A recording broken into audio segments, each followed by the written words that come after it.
وقوله الحق بسم اللہ الرحمن الرحیم ان اللہ يحب الذین یقاتلون فی سبیلہ صفا کأنہم بنیان مرصوص.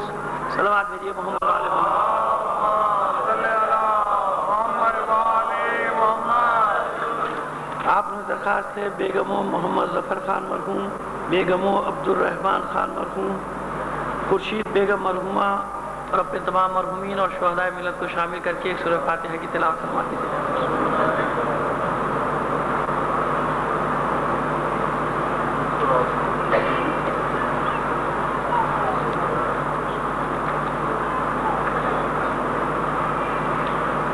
بہت سارے مومنین نے اپنے مریضوں کی شفا یابی کے لیے دعا کے لیے کہا ہے. ان تمام مریضوں کی شفا یابی کے لیے بلند آواز سے صلوات بھیج دیجیے.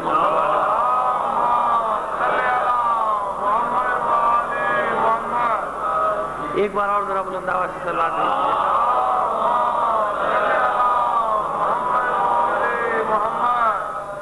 کل جس طرح انتہائی اہم تھا غزوہ بدر کو بیان کیا جانا، کچھ جزیات اس کی ہیں وہ آج اسی سے تمہید میں بناؤں گا آگے بیان کے لیے. اس سے بھی زیادہ اہم، اب کم اور زیادہ تو میری اپنی اصطلاحات ہیں، لیکن میں کم اور زیادہ کا لفظ استعمال کر رہا ہوں حالات کے تقاضوں کے تحت.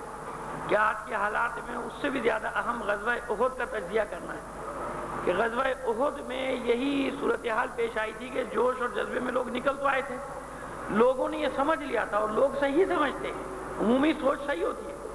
لوگوں نے سمجھ لیا تھا کہ کیونکہ ہم رسول کے ساتھ ہیں، کیونکہ ہم حق کے ساتھ ہیں، لہذا ہمیں کبھی شکست نہیں ہو سکتی. یہ حق ہے نا، کیونکہ حق کو کبھی شکست نہیں ہوتی، یہ طے ہے. یعنی ایک عمومی فکر ہے، یہ بالکل صحیح ہے، اس میں کوئی شک نہیں.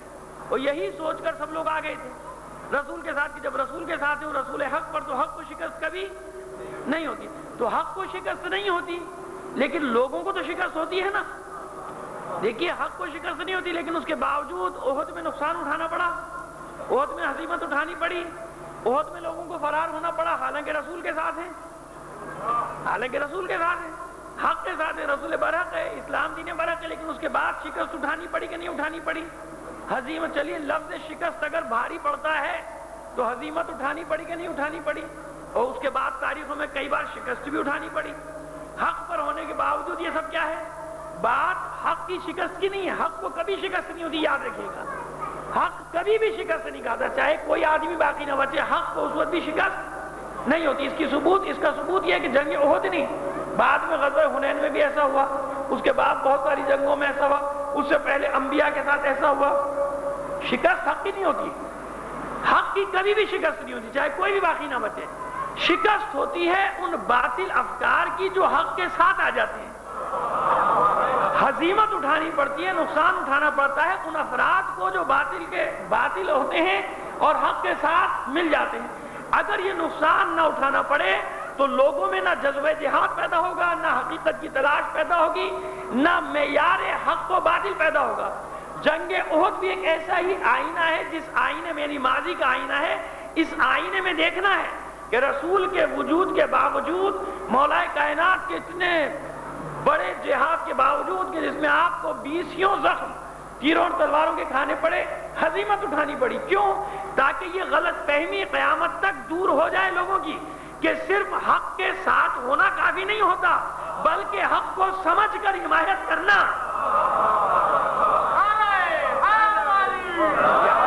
یہ غزوہ احد کا انتہائی اہم نقطہ یاد رکھیے گا کہ حق کے ساتھ ہونا کافی نہیں ہوتا، حق کی حمایت کا اعلان کر دینا کافی نہیں ہوتا، اپنے ساتھ کو حق سے وابستہ کر دینا کافی نہیں ہوتا. یہ پوری تاریخ آپ کے سامنے ہے، اور اگر آپ کا دل چاہے تو حال کو بھی شامل کر لیں، نہ دل چاہے نہ دیکھیے گا، ماضی دیکھتے رہیے، میں ماضی دکھاتا رہوں گا.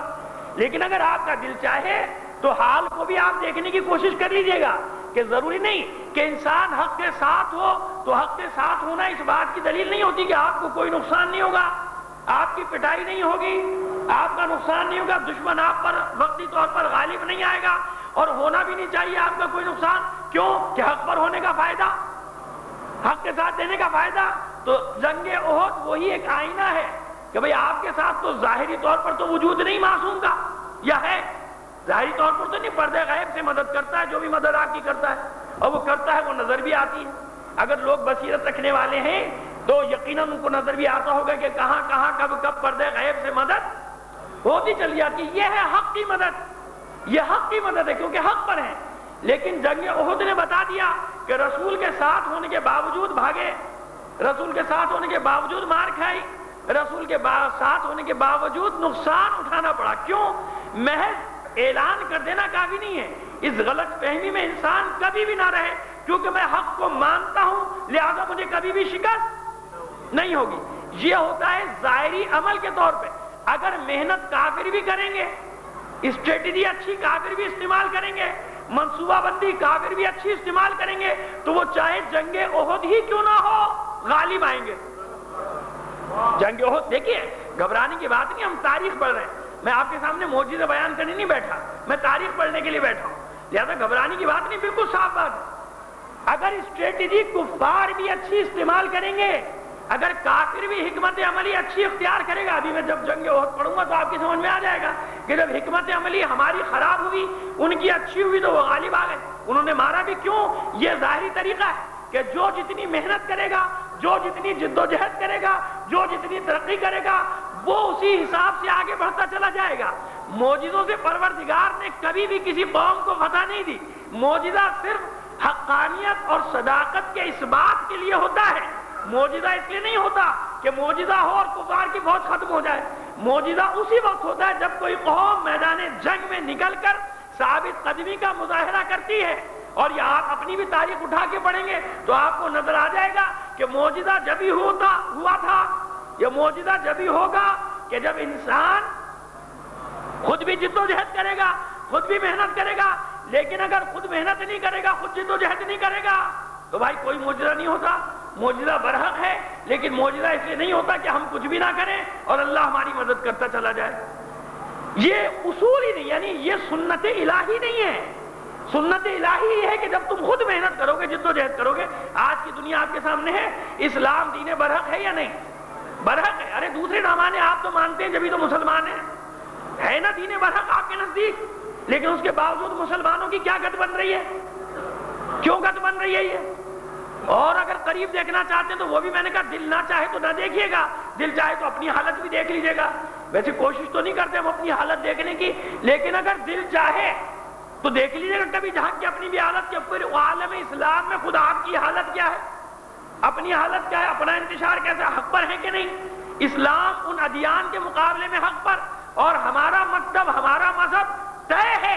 اس پر ہم پوری زندگی بات کر سکتے ہیں کہ جتنے بھی ادیان ہیں, جتنے بھی مکاتب ہیں, ان سب میں مکتب اہل بیت حق ہے, یعنی سب سے بڑا حق پر ہے. صلوات بھیجیے محمد علیہ محمد. لیکن یہ بات ہے نا حق, لیکن اس کے باوجود بات ہے تیاریوں کی. جو جتنی آمادگی کرے گا, کفار نے تیاری کی, یہود و نصارے نے تیاری کی, مشرکین نے تیاری کی اور غالب آ گئے. اس وقت تو غالب آئے ہوئے ہیں نا, حق پر غالب نہیں آئے, ہم پر غالب آ گئے. حق اور باطل کا معرکہ تو جب ختم ہوگا تو فیصلہ ہوگا نا کہ کون غالب کون مغلوب. معرکہ تو جاری ہے, حق پر غالب نہیں آئے. مسلمانوں پر فی الحال غالب آگے کہ نہیں آگے؟ کیوں؟ اس لیے کہ جن میدانوں میں ترقی کرنے کی ضرورت تھی, جن میدانوں میں کام کرنے کی ضرورت تھی, انہوں نے کیا, آپ نے نہیں کیا. کیوں؟ ہم تو سیدھی سی بات ہے کہ بھئی دعا مانگ کر پاس ہونے والے لوگ ہیں, محنت کر کے ہی پاس ہونا ہے تو پھر فائدہ کیا مسلمان ہونے کا؟ جی, اور اس کو آگے لے جائیے کہ بھئی سیدھی بات ہے, منتیں مان کے پاس ہونے والے لوگ ہیں, منتیں مان کے نوکریاں لینے والے لوگ ہیں, محنت کر کے یہ سب کچھ کرنا تو مولا کو ماننے کا فائدہ کیا ہوا پھر, ہے نا؟ تو یہ فکر مانے نہ مانے آپ. اللہ اکبر, نعرہ تکبیر, یا رسول اللہ,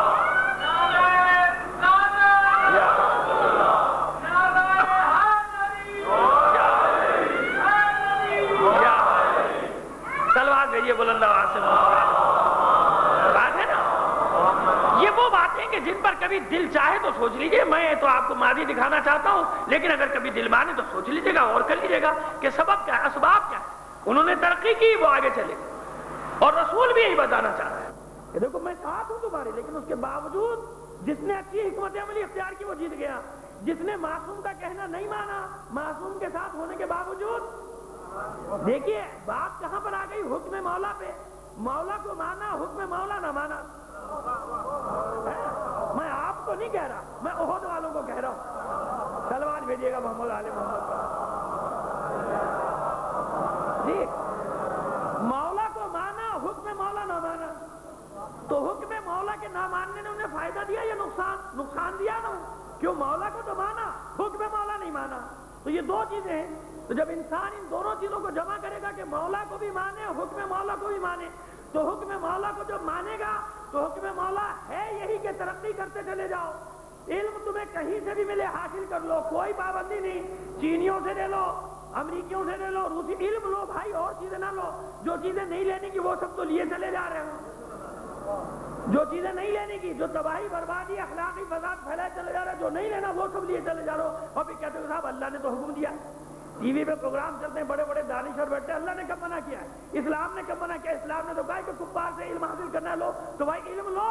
علم تمہیں لینے کب دے رہے ہیں؟ وہ تمہیں علم دے کب رہے ہیں؟ تمہیں علم تو تمہیں نہیں دے رہے. ہاں جو چیزیں نہیں دینے کی وہ تمہیں دے رہے ہیں. اپنا فساد دے رہے ہیں، اخلاقی فساد دے رہے ہیں، سب چیزیں دے رہے ہیں. تو رسول نے منع نہیں کیا، اسلام نے منع نہیں کیا. جو چیزیں لینے کی، جب اس میدان میں ترقی کرو گے تو پھر تم بھی دنیا پر چھا جاؤ گے.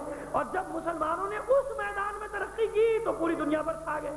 تلوار اپنی جگہ، لیکن علمی میدان میں جب تک آگے رہے دنیا پر چھائے رہے. علمی میدان میں زوال ہوا تو خود بخود سارے میدانوں میں زوال ہوتا چلا گیا، پیچھے ہٹتے چلے گئے. تلوار بھیج دیجیے محمد علیہ محمد. یہ ہے پس منظر اور تجزیہ جنگ احد کا، جس پر ہم آج تک پہنچیں گے. لیکن پہلے ذرا بدر کے نتائج تو دیکھیے آپ.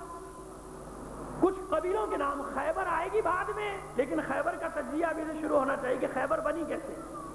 یہودیوں کے قبیلے ہیں کچھ، بنی غطفان، بنی سلیم، بنی قینقاع، بنی نذیر، بنی قریظہ. یہ 5 بڑے بڑے قبیلے، بلکہ 4 بڑے قبیلے ہیں. بنی سلیم تو بنی غطفان کی ایک شاخ. معاہدہ کیا ہوا تھا ان کے ساتھ کہ اگر باہر کا کوئی حملہ کرے گا تو تم ہمارا ساتھ دو گے، ہم تمہارا ساتھ دیں گے مدینے پر.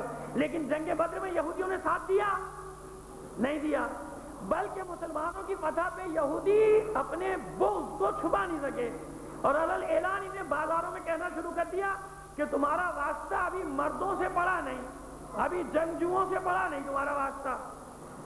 تم قریشیوں کو مار کے خوش مت ہو جانا. اگر کبھی ہم سے تم نے لڑنے کی سوچی تو پھر ہم تمہیں بتائیں گے کہ جنگ کیا ہوتی. اور ایک مسلمان کو بیچارے کو مار بھی ڈالا. قضیہ کچھ اور تھا لیکن مار ڈالا. تو معاہدے کی 2 خلاف ورزیاں کی. ایک ہنگامہ کیا، مارا ایک مسلمان کو. ایک ساتھ دینا تھا، ساتھ نہیں دیا بلکہ مخبریاں الگ کی. لہذا پہلا غزوہ یہودیوں کے خلاف غزوہ بنی قینقاع. قینقاع قبیلے کے لوگوں نے یہ حرکت کی تھی. خدا کے رسول نے آتے ہی، یہ رمضان میں ہوا مارکہ، شوال میں حرکت کا حکم دیا. ان کی طرف محاصرہ کر لیا. عبداللہ ابن ابی سلول منافق اعظم، جانتے، پوری تاریخ جانتی ہے. حالانکہ اس کو بھی بچانے کے لوگوں نے بڑی کوشش کی ہے، لیکن اب کہاں تک بچائیں. یہ مسلمان ہوا ہے، اس کے ساتھ بہت سارے یہودی مسلمان ہو گئے. اس کا کام یہ کہ جہاں کوئی بات بنتی ہو فوراً بگاڑ دے. آپ دیکھیں نا اس مجمع میں ایک مثال کے طور پہ کہہ رہا ہوں، مثال یہ مجمع نہیں ہے. ایک بہت اچھا کوئی آپ فرض کر لیں یہاں پہ درگاہ ہو رہا ہے، کوئی بات ہو رہی ہے، سب ایک نتیجے پہ پہنچ گئے بڑے اچھے. معلوم ہوا 10 آدمی ایک جگہ سے کھڑے اور انہوں نے ہنگامہ شروع کر دیا. اچھا جانتا ہے بڑا جو سردار ہے وہ جانتا ہے کہ یہ اس کے اندر کیا ہے، لیکن ماحول ایسا بنا ہوا ہے کہ وہ خود بخود ہنگامہ آرائی ہو جاتی ہے، بات ختم ہو جاتی ہے کیونکہ کلمہ پڑھ چکا ہے. عبداللہ ابن ابی کا کام یہ ہے کہ جہاں کوئی کام ہونے لگے سیدھا اس کو الٹا کرنا. جہاں کوئی کام ہو وہاں اس کا ہنگامہ. پہچان ہے اس کہ جہاں کوئی بات ہو محفل میں ہر ایک کی الٹی بات کرنی، کیونکہ جب تک وہ الٹی بات نہیں کرے اس کی پہچان نہیں ہوتی. جو سب بات کریں گے اس کے بالکل برعکس بات کرے گا. اس نے بنی قینقاع کو پیغام بھیجا کہ ہتھیار مت ڈالنا، میں 2000 آدمیوں کے ساتھ تمہارے ساتھ. بنی قینقاع نے ہتھیار سجا لیے کہ ٹھیک ہے اب تو لڑیں گے رسول کے ساتھ. اور جب رسول کا لشکر نکلا تو عبداللہ ابن ابی، کون سے 2000 آدمی، کیسے 2000 آدمی، ان کو آگے بڑھا دیا. کہتے نا دوسرے کو آگے بڑھا کے خود پیچھے سے ہٹ جاؤ. اکثر آپ دیکھتے ہیں دنیا میں ہوتا ہے نا، چھوٹے چھوٹے لوگوں کو آگے بڑھا کے خود پیچھے ہٹ جاؤ، یہ لڑتے رہے اپنے. لہٰذا اس نے یہ کام کیا ان کے ساتھ. رسول نے محاصرہ کیا. مولا کائنات علمبردار ہے اس میں بھی. 700 آدمیوں کا محاصرہ ہے. دیکھیے پہلا محاصرہ ہے، مارا یہودیوں کو نہیں مارا. یہی عبداللہ ابن ابی سفارش لے کر آیا اور کہتا ہے کہ ان کی جان بخش دیجیے، انہیں جلا وطن کر دیجیے. رسول کہتے ہیں کہ نہیں قرآن کے مطابق فیصلہ ہونا چاہیے، انہوں نے خیانت کی ہے. لیکن پوری تاریخ گواہ ہے کہ رسول نے سفارشوں کی بنیاد پہ معاف کر دیا، کہا کہ اچھا اپنا مال و اسباب لو اور یہاں سے چلے جاؤ، ہتھیار چھوڑ دو، جنگ کا سامان چھوڑ دو. پہلا قبیلہ جسے جلا وطن کیا معاف کر دیا، یہ خیبر کی طرف اب یہ جانا شروع ہوئے. یہ قبیلہ یہ اس لیے بتا دیا میں نے کہ ابھی مکے جائیں گے. بدر کے بعد وہاں کیا ہوا؟ بدر کے بعد مدینے میں تو یہ ہوا کہ غزوہ بنی قینقاع ایک آدمی کا رسول نے خون نہ بہایا، نہ بہانے کا حکم دیا، بلکہ ایک مسلمان کو ہی انہوں نے شہید کر ڈالا تھا. معاف کر دیا، جلا وطن کر دیا. کیوں؟ اس لیے نکال دیا کہ یہ جب تک یہاں پر رہیں گے اتنا کرتے رہیں گے، لہذا فیصلہ یہ ہے کہ تمہاری جان بخشی جاتی تم چلے جاؤ. یہ ہے غزوہ بنی قینقاع. یہودیوں کا پہلا قبیلہ جلا وطن ہوا، خیبر جا کے آباد ہوا. اب آئیے مکے میں جب خبر پہنچی تو وہاں کیا ہوا؟ پہلے تو لوگوں کو یقین ہی نہیں آ رہا کہ ابو جہل مار دیا گیا، عاصم ابن حشام مار دیا گیا، عتبہ مار دیا گیا، شیبہ مار دیا گیا، ولید مار دیا گیا، تیم مار دیا گیا. کسی کو یقین نہیں آ رہا. لیکن آخر خبر پہنچی، وہ زخمی اور بھگوڑے سب پہنچے واپس. اب قسم کھائی گئی مکے میں. اکرمہ ابن ابو جہل، خالد ابن ولید، صفوان ابن امیہ، پورے سال کا منافع 50,000 مسقال سونا، 1,000 اونٹ جو منافع تھا رکھ دیا گیا جنگی اخراجات کے لیے کہ جب تک بدلہ نہیں لیا جائے گا اپنے مقتولین کا اس وقت تک یہ منافع تقسیم نہیں کیا جائے گا. ابو سفیان کو سرداری کا موقع ملا، اس نے قسم کھائی کہ جب تک بدلہ نہیں لوں گا غسل نہیں کروں گا، بالوں میں تیل نہیں ڈالوں گا. اب قسم تو کھا لی جوش میں سرداری لینے کے لیے، لیکن کتنے دن تک غسل نہیں کرے؟ کیا کرے؟ قسم تو کھا لی. اب یہ تیاریاں شروع، لشکر پہ لشکر، بنی کنانہ، بنی تہامہ، شاعر بھیج دیے گئے، قبائل جمع ہو رہے ہیں، صرف بنی کنانہ بنی تہامہ سے 700 جنگجو. لیکن یہ کیا کرے کہ اب نانا ہے، کب تک نانا ہے؟ لہذا اب اس نے اپنی قسم کو توڑنے کے لیے 200 سواروں کو لیا اور مدینے کی طرف چلا. رات کی تاریکی میں مدینے کے ایک باغ کو آگ لگائی، 2 انصاریوں کو شہید کیا. رسول کو معلوم ہوا اور رسول بھی 300 مجاہدین کے ساتھ اس کے پیچھے، یہ بھاگ گیا. اس غزوے کا نام غزوۃ السویق. کیوں؟ کہ بھاگتے بھاگتے اپنا وزن پھینک کر وہ بھاگتے جا رہے تھے. اپنا ستو وستو کھانے کا سامان کے بھاگنے، تیزی سے بھاگے تو وزن اتارتے چلا جاتا ہے نا آدمی، کہ جتنا ہلکا ہوں گا تیز دوڑتا چلا جاؤں گا. تو غزوۃ السویق اس کا نام ہے، غزوہ سویق. اس میں بھی 2 مسلمان شہید ہوئے، کوئی کافر نہیں مارا گیا، کیونکہ مارا کب جاتا جب سامنے کھڑا ہوتا. وہ سب کے سب بھاگ گئے. اور وہاں جا کر اس نے کہا کہ جی میں نے کفارہ پورا کر دیا، مدینے پر حملہ کرایا، لہٰذا نہ آؤں گا بھی، سر میں تیل بھی ڈالوں گا، سلوات بھیجیے محمد علیہ وسلم. یہ ہو تو بہت دیکھیے آپ سے زیادہ میں مشکل میں ہوں. میں بھی بالکل صاف صاف بات رہا ہوں، 6-7 گھنٹے کی محنت کر کے آپ کے سامنے آ کے بیٹھتا ہوں. اتنی آہستہ جب سلوات پڑھیں گے تو میں 2 گھنٹے پڑھوں گا. پھر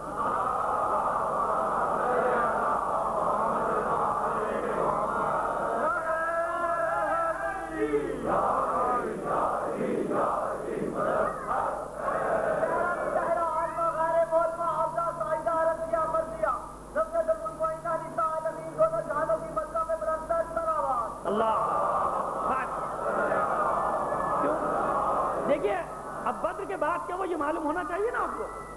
قسم کھا لی، رونے سے منع کر دیا گیا. کوئی اپنے مردوں کو نہیں روئے گا جب تک بدلہ نہیں لے لیا جائے گا. کیوں؟ اتنی نفسیات وہ بھی جانتے ہیں کہ رونے سے دل کی بھڑاس نکل جاتی. رونے نہیں دیا جاتا کہ غم و غصہ اندر ان کے بھرا رہے. ایک شخص کے 3 بیٹے بدر میں قتل ہوئے تھے اور رونا چاہتا تھا لیکن نہیں رو سکتا تھا کیونکہ کعبے میں سب نے قسم کھائی تھی کوئی عورت نہیں رہے گی، کوئی مرد نہیں رہے گا. تاریخوں میں کہ ایک رات اس نے کسی عورت کے رونے کی آواز سنی تو غلام کو بھیجا، دوڑ کیا دیکھ کیا رونے کی اجازت ہو گئی کیا؟ تو اس نے آ کر کہا کہ نہیں، ایک عورت کا اونٹ کھو گیا ہے. کہا کہ وائے ہو پر کہ اونٹ گم ہو گیا، رو رہی ہے، میرے 3 بیٹے مر گئے، میں نہیں رو سکتا. تو رونا ہے. بہرحال یہ اس سے کوئی یہ تشبیہ بلا مشبہ ہے کہ میں بات نہیں کر رہا، لیکن ایک فطرت تھی کہ اس سے غم و غصہ ان کا بھرا رہے گا، کھولتے رہیں. اور اس سے بڑی بات تاریخ طبری نے لکھا ہے جناب کہ شادی شدہ ہے، ایک بیٹا مارا گیا ہے، اس کا ولید، اس کا بھائی ولید مارا گیا ہے، بیٹا حنظلہ قتل ہوا ہے، باپ قتل ہوا ہے، ابو سفیان کی زوجہ محترمہ ہے. اور طبری نے بھی لکھا، مورخین نے لکھا کہ وحشی جس کی کنیت ہے ابو وسمہ، وحشی کو اس نے یہ قول دیا تھا کہ تو کسی کو ایک کو ان میں سے قتل کر دے، محمد، حمزہ یا علی، یہ اس کے الفاظ ہیں. میں تو یہی کہوں گا کہ علیہ السلام تمام پر صلوات اللہ کی طرف سے اور فرشتوں کی طرف سے صلوات بھیجیے محمد علیہ محمد. اور جب سامنے سے گزرتا تھا وحشی تو یہ اس کو کہتی تھی، یہ تاریخ کا جملہ اس لیے میں آپ کے سامنے نقل کر رہا ہوں، باقی تفصیل میں نہیں جاؤں گا، آپ کو سمجھدار ہیں. جب وحشی کو دیکھتی تھی کہتی تھی کہ میرا کلیجہ ٹھنڈا کر اور اپنا بھی کلیجہ ٹھنڈا کر. یہ اس کے جملے تھے. ہندا جگر خارا امیر شام صاحب کی والدہ محترمہ، یزید کی دادی. اس لیے ان کا بار بار تعارف کرانا ضروری ہوتا ہے کیونکہ لوگ ان کے شجرے نہیں جانتے، لوگ ان کی حرکتیں نہیں جانتے. اگر ان کی حرکتیں جانتے نا تو یہ بھی نہیں کہتے کہ اس کے باپ کا نام کیا تھا، کہتے نہیں اس کا باپ تو پتہ نہیں کون ہوگا. اگر ان کی حرکتیں دیکھ لیتے، لیکن بتایا نہیں جاتا نا لوگوں کو تو یہی پتا ہے کہ جس نے کلمہ پڑھ لیا وہ مسلمان ہو گیا، وہ رضی اللہ تعالیٰ عنہ ہو گیا، وہ بات ختم ہو گئی.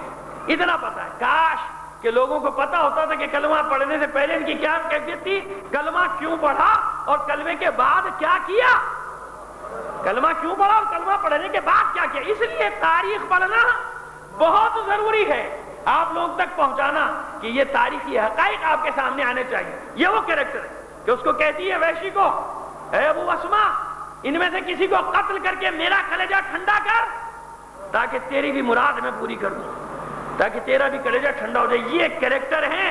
اب آپ نے دیکھا کہ کیسے رذیل اور خبیث ملعون، اسی لیے قرآن نے شجر ملعونہ قرار دیا کہ یہ ملعون لوگ تھے، پست ترین لوگ تھے جو اہل بیت کے مقابلے پر آئے تھے. تاریخ انسانی کے بدترین لوگ تھے. صلوات بھیج دیجیے محمد. پست ترین لوگ. خواتین کا لشکر تیار ہوا. ترجمہ کرنے والوں نے بڑی ڈنڈی مارنے کی کوشش کی. وہ جو گانا گایا تھا نا انہوں نے ٹھمک ٹھمک کر، دف بجا بجا کر احد کے میدان میں 14 خواتین، جس میں ہند بنت عتبہ یہ ان کی سردار، خالد ابن ولید کی زوج محترمہ، اکرمہ ابن ابو جہل کی زوج محترمہ، ان کی بہنیں، عمرو بن العاص کی بہن، اس کی بیوی، یہ ساری 14 خواتین کا لشکر. یہ کیوں ساتھ ہوا؟ یہ اس لیے ساتھ ہوا تاکہ فوجیوں کے جذبات کو بھڑکائے، انہیں بھاگنے نہ دیں. اگر یہ بھاگنے کی کوشش کریں تو یہ ان کو غیرت دلائیں. ان عورتوں کو لایا گیا وہاں پر احد میں کہ تم لشکر کے ساتھ چلو گی. لشکر تیار ہوا، یہ خواتین تیار ہوئی، اپنے دور کی ساری خطہ لائیں. تاریخوں نے یہ لکھا تاکہ لوگ دیکھتے رہیں، ان کا حوصلہ رہے اور یہ جمے رہے. کیوں؟ ان کا گانا لکھا ہوا ہے تاریخوں میں. عربی سب نے لکھی، ترجمے میں ڈنڈی مار گئے. اب نحنو بنات الطارق، اس کا ترجمہ یہ کہ ہم ستاروں کی بیٹیاں ہیں. تو تبری کا جس نے اردو میں ترجمہ کیا، کیونکہ ہمدردیاں ہیں نا خاندان کے ساتھ، ہمدردیاں ہیں نا، تو ترجمہ کرتے ہوئے کہتے ہیں ہم بڑی خاندانی عورتیں ہیں. یہ خاندانی عورتیں اس لیے میدانوں میں اس طرح سے آ کے ناچتی ہیں.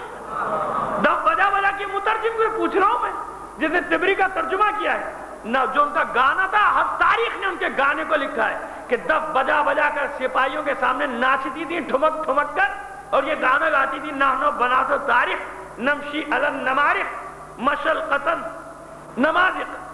ہم وہ ہیں جو ستاروں کی بیٹیاں ہیں اور ہم اس طرح سبک رو رفتار سے چلتی ہیں جیسے قطع پرندہ چلتا ہے. تم آگے بڑھو گے ہم مسندیں بچھائیں گے، تمہیں گلے سے لگائیں گے. اب یہ اس سے زیادہ اچھا ترجمہ تو نہیں ہو سکتا نا، محتاط ترجمہ. لفظ تو پتہ نہیں کیا کیا، میں تو محتاط ترجمہ کر رہا ہوں، جو انہوں نے کیا ہے وہ ترجمہ کر رہا ہوں. تم آگے بڑھو گے ہم مسندیں بچھائیں گے، تمہیں گلے سے لگائیں گے. پیچھے ہٹو گے تو ہم اس طرح تم سے منہ پھیر لیں گے جیسے کبھی ہم میں تم میں کوئی تعلق تھا ہی نہیں. ایسی جدائی ہمارے اور تمہارے درمیان ہو جائے گی. یہ ان کے گانوں کے جملے ہیں جناب، آج کے نہیں تو اس زمانے کے بھی گانے ایسے ہوا کرتے تھے. صلوات بھیج دیجیے محمد علیہ محمد. تو مترجم نے اس کا ترجمہ کیا کیونکہ اب وہ کیسے اس کا ترجمہ کرتے لفظی. عربی تو لکھ دی ہم خاندانی عورتیں ہیں، ہم یہ کریں گے. جہاں جہاں ہو سکتا تھا وہاں وہاں لفظ بچاتا ہوا چلا گیا، لیکن یہ تشریح نہیں کر سکا کہ خاندانی عورتوں کا یہ کام ہوتا ہے کہ وہ دف بجا بجا کر سپاہیوں کے آگے ناچے، نغمے گائیں، ان کو غیرتیں دلائیں، جوش دلائیں تاکہ انہیں دیکھ کے لوگوں کو غیرت آئے. 3000 کا لشکر جس کی قیادت مردوں کی ابو سفیان اور خواتین کی ہند ابن عتبہ یعنی اس کی زوجہ کر رہی ہے. یہ 3000 کا لشکر تیار ہوا. فوراً عباس ابن عبد المطلب نے یہ بھی لکھا تاریخوں نے کہ بنی غفار کے ایک شخص کو خط دے کے بھیجا کہ خدا کے رسول ہوشیار، جو انتظام کر سکتے ہیں کر لیجئے. 3000 سے زیادہ کا لشکر مدینے پر چڑھائی کرنے کے لیے آ رہا ہے، اپنے بدلے چکانے کے لیے، اپنے بدلے لینے کے لیے آپ کی طرف بڑھ رہا ہے. خدا کے رسول کو اطلاع ملی، فوراً اپنے جاسوس حباب ابن منذر کا بھی نام ملتا ہے، بھیجا کہ خبر لے کر آؤ. وہ خبر لے کر آئے کہ خبر بالکل صحیح ہے، اور ٹڈی دل ہزاروں کا لشکر ہے جو مدینے کی طرف چڑھتا چلا آ رہا ہے. اب رسول نے مشورہ کیا کہ کیا کہ پہلے وہ سن لیں جو متعصب مورخین نے لکھا، اور یہ بھی بتاؤں گا کہ کیوں لکھا. انہوں نے لکھا کہ خدا کا رسول چاہتا تھا کہ مدینے میں رہ کر دفاعی جنگ لڑی جائے. خدا کے رسول چاہتے تھے کہ مدینے میں رہ کر دفاعی جنگ لڑی جائے، چنگیوں میں سپاہی بٹھا دیے جائیں، اوپر مکانوں کی چھتوں پہ درختوں پہ تیر انداز ہوں، جیسے یہ لشکر اندر داخل ہو ہم اس پر حملہ کریں. اور عبداللہ ابن ابی منافق بھی یہی چاہتا تھا. یعنی خدا کا رسول اور عبداللہ ابن ابی کی فکر ایک، یہ دونوں یہی چاہتے تھے. لیکن وہ مسلمان کہ جو بدر میں جہاد میں شرکت نہیں کر سکے تھے، ان کی خواہش یہ تھی کہ مدینے سے نکل کر لڑا جائے. تو رسول کو بڑا ناگوار ہوا، لیکن ان کی خاطر گھر میں جا کر جنگ کا لباس پہن کر آ گئے ناگواری کے ساتھ. تو ان مسلمانوں نے جب یہ دیکھا کہ رسول کو مدینے سے باہر نکل کے لڑنا ناگوار ہے، تو کہا خدا کے رسول اگر آپ چاہتے تو ہم مدینے میں ہی لڑ لیں گے. لیکن رسول نے کہا کہ نہیں، خدا کے نبی کو یہ بات زیبا نہیں دیتی کہ جب ایک بار وہ جنگ کا لباس پہن لے تو اتار لے. یعنی یہ الزام بھی رسول پر ڈالا گیا. سمجھ گیا کہ اگر رسول نہ جاتے تو اچھا تھا، دوسروں کے کہنے پر چلے گئے، لہذا جس نے بھی بھاگنے کے الزامات ہیں کہیں نہ کہیں سے توڑ مروڑ کے لا کر معاذ اللہ، یعنی ان کی کوئی غلطی نہیں تھی، بھاگنے والوں کی کوئی غلطی نہیں تھی کہ وہ کیوں نہیں ٹکے. ساری کہیں نہ کہیں گھما پھرا کے نتیجہ یہ نکالنا ہے بدر کے بعد وہ رونا کہ عذاب آئے گا، اس لیے احد میں یہ سب دیکھنا پڑا. اور احد میں چاہتا تھا رسول کے اندر لڑے، لیکن لوگوں کی بات مان کے باہر نکلے. کیوں؟ کیا رسول اس بات کا محتاج ہے؟ جب یہ طے کر لیا رسول نے، اور اکثریت یہ کہہ رہی تھی کہ باہر نکل کے لڑا جائے، تو اگر مشورے کو بھی مانا جاتا تو وہ لوگ کم تھے، ان کی تعداد کم تھی جو اندر لڑنے کے لیے کہہ رہے تھے، کیونکہ چند لوگ تھے نا جو جہاد پر نہیں گئے تھے بدر میں، اکثریت تو وہ تھی. لہذا کہیں نہ کہیں سے گھما پھرا کے یہ بتانا ہے کہ حکمت عملی رسول کی غلط تھی، بھاگنے والوں کا کوئی قصور نہیں تھا، کیونکہ بھاگنے والوں کی تو تقدیر میں اللہ نے بھاگنا لکھ دیا تھا.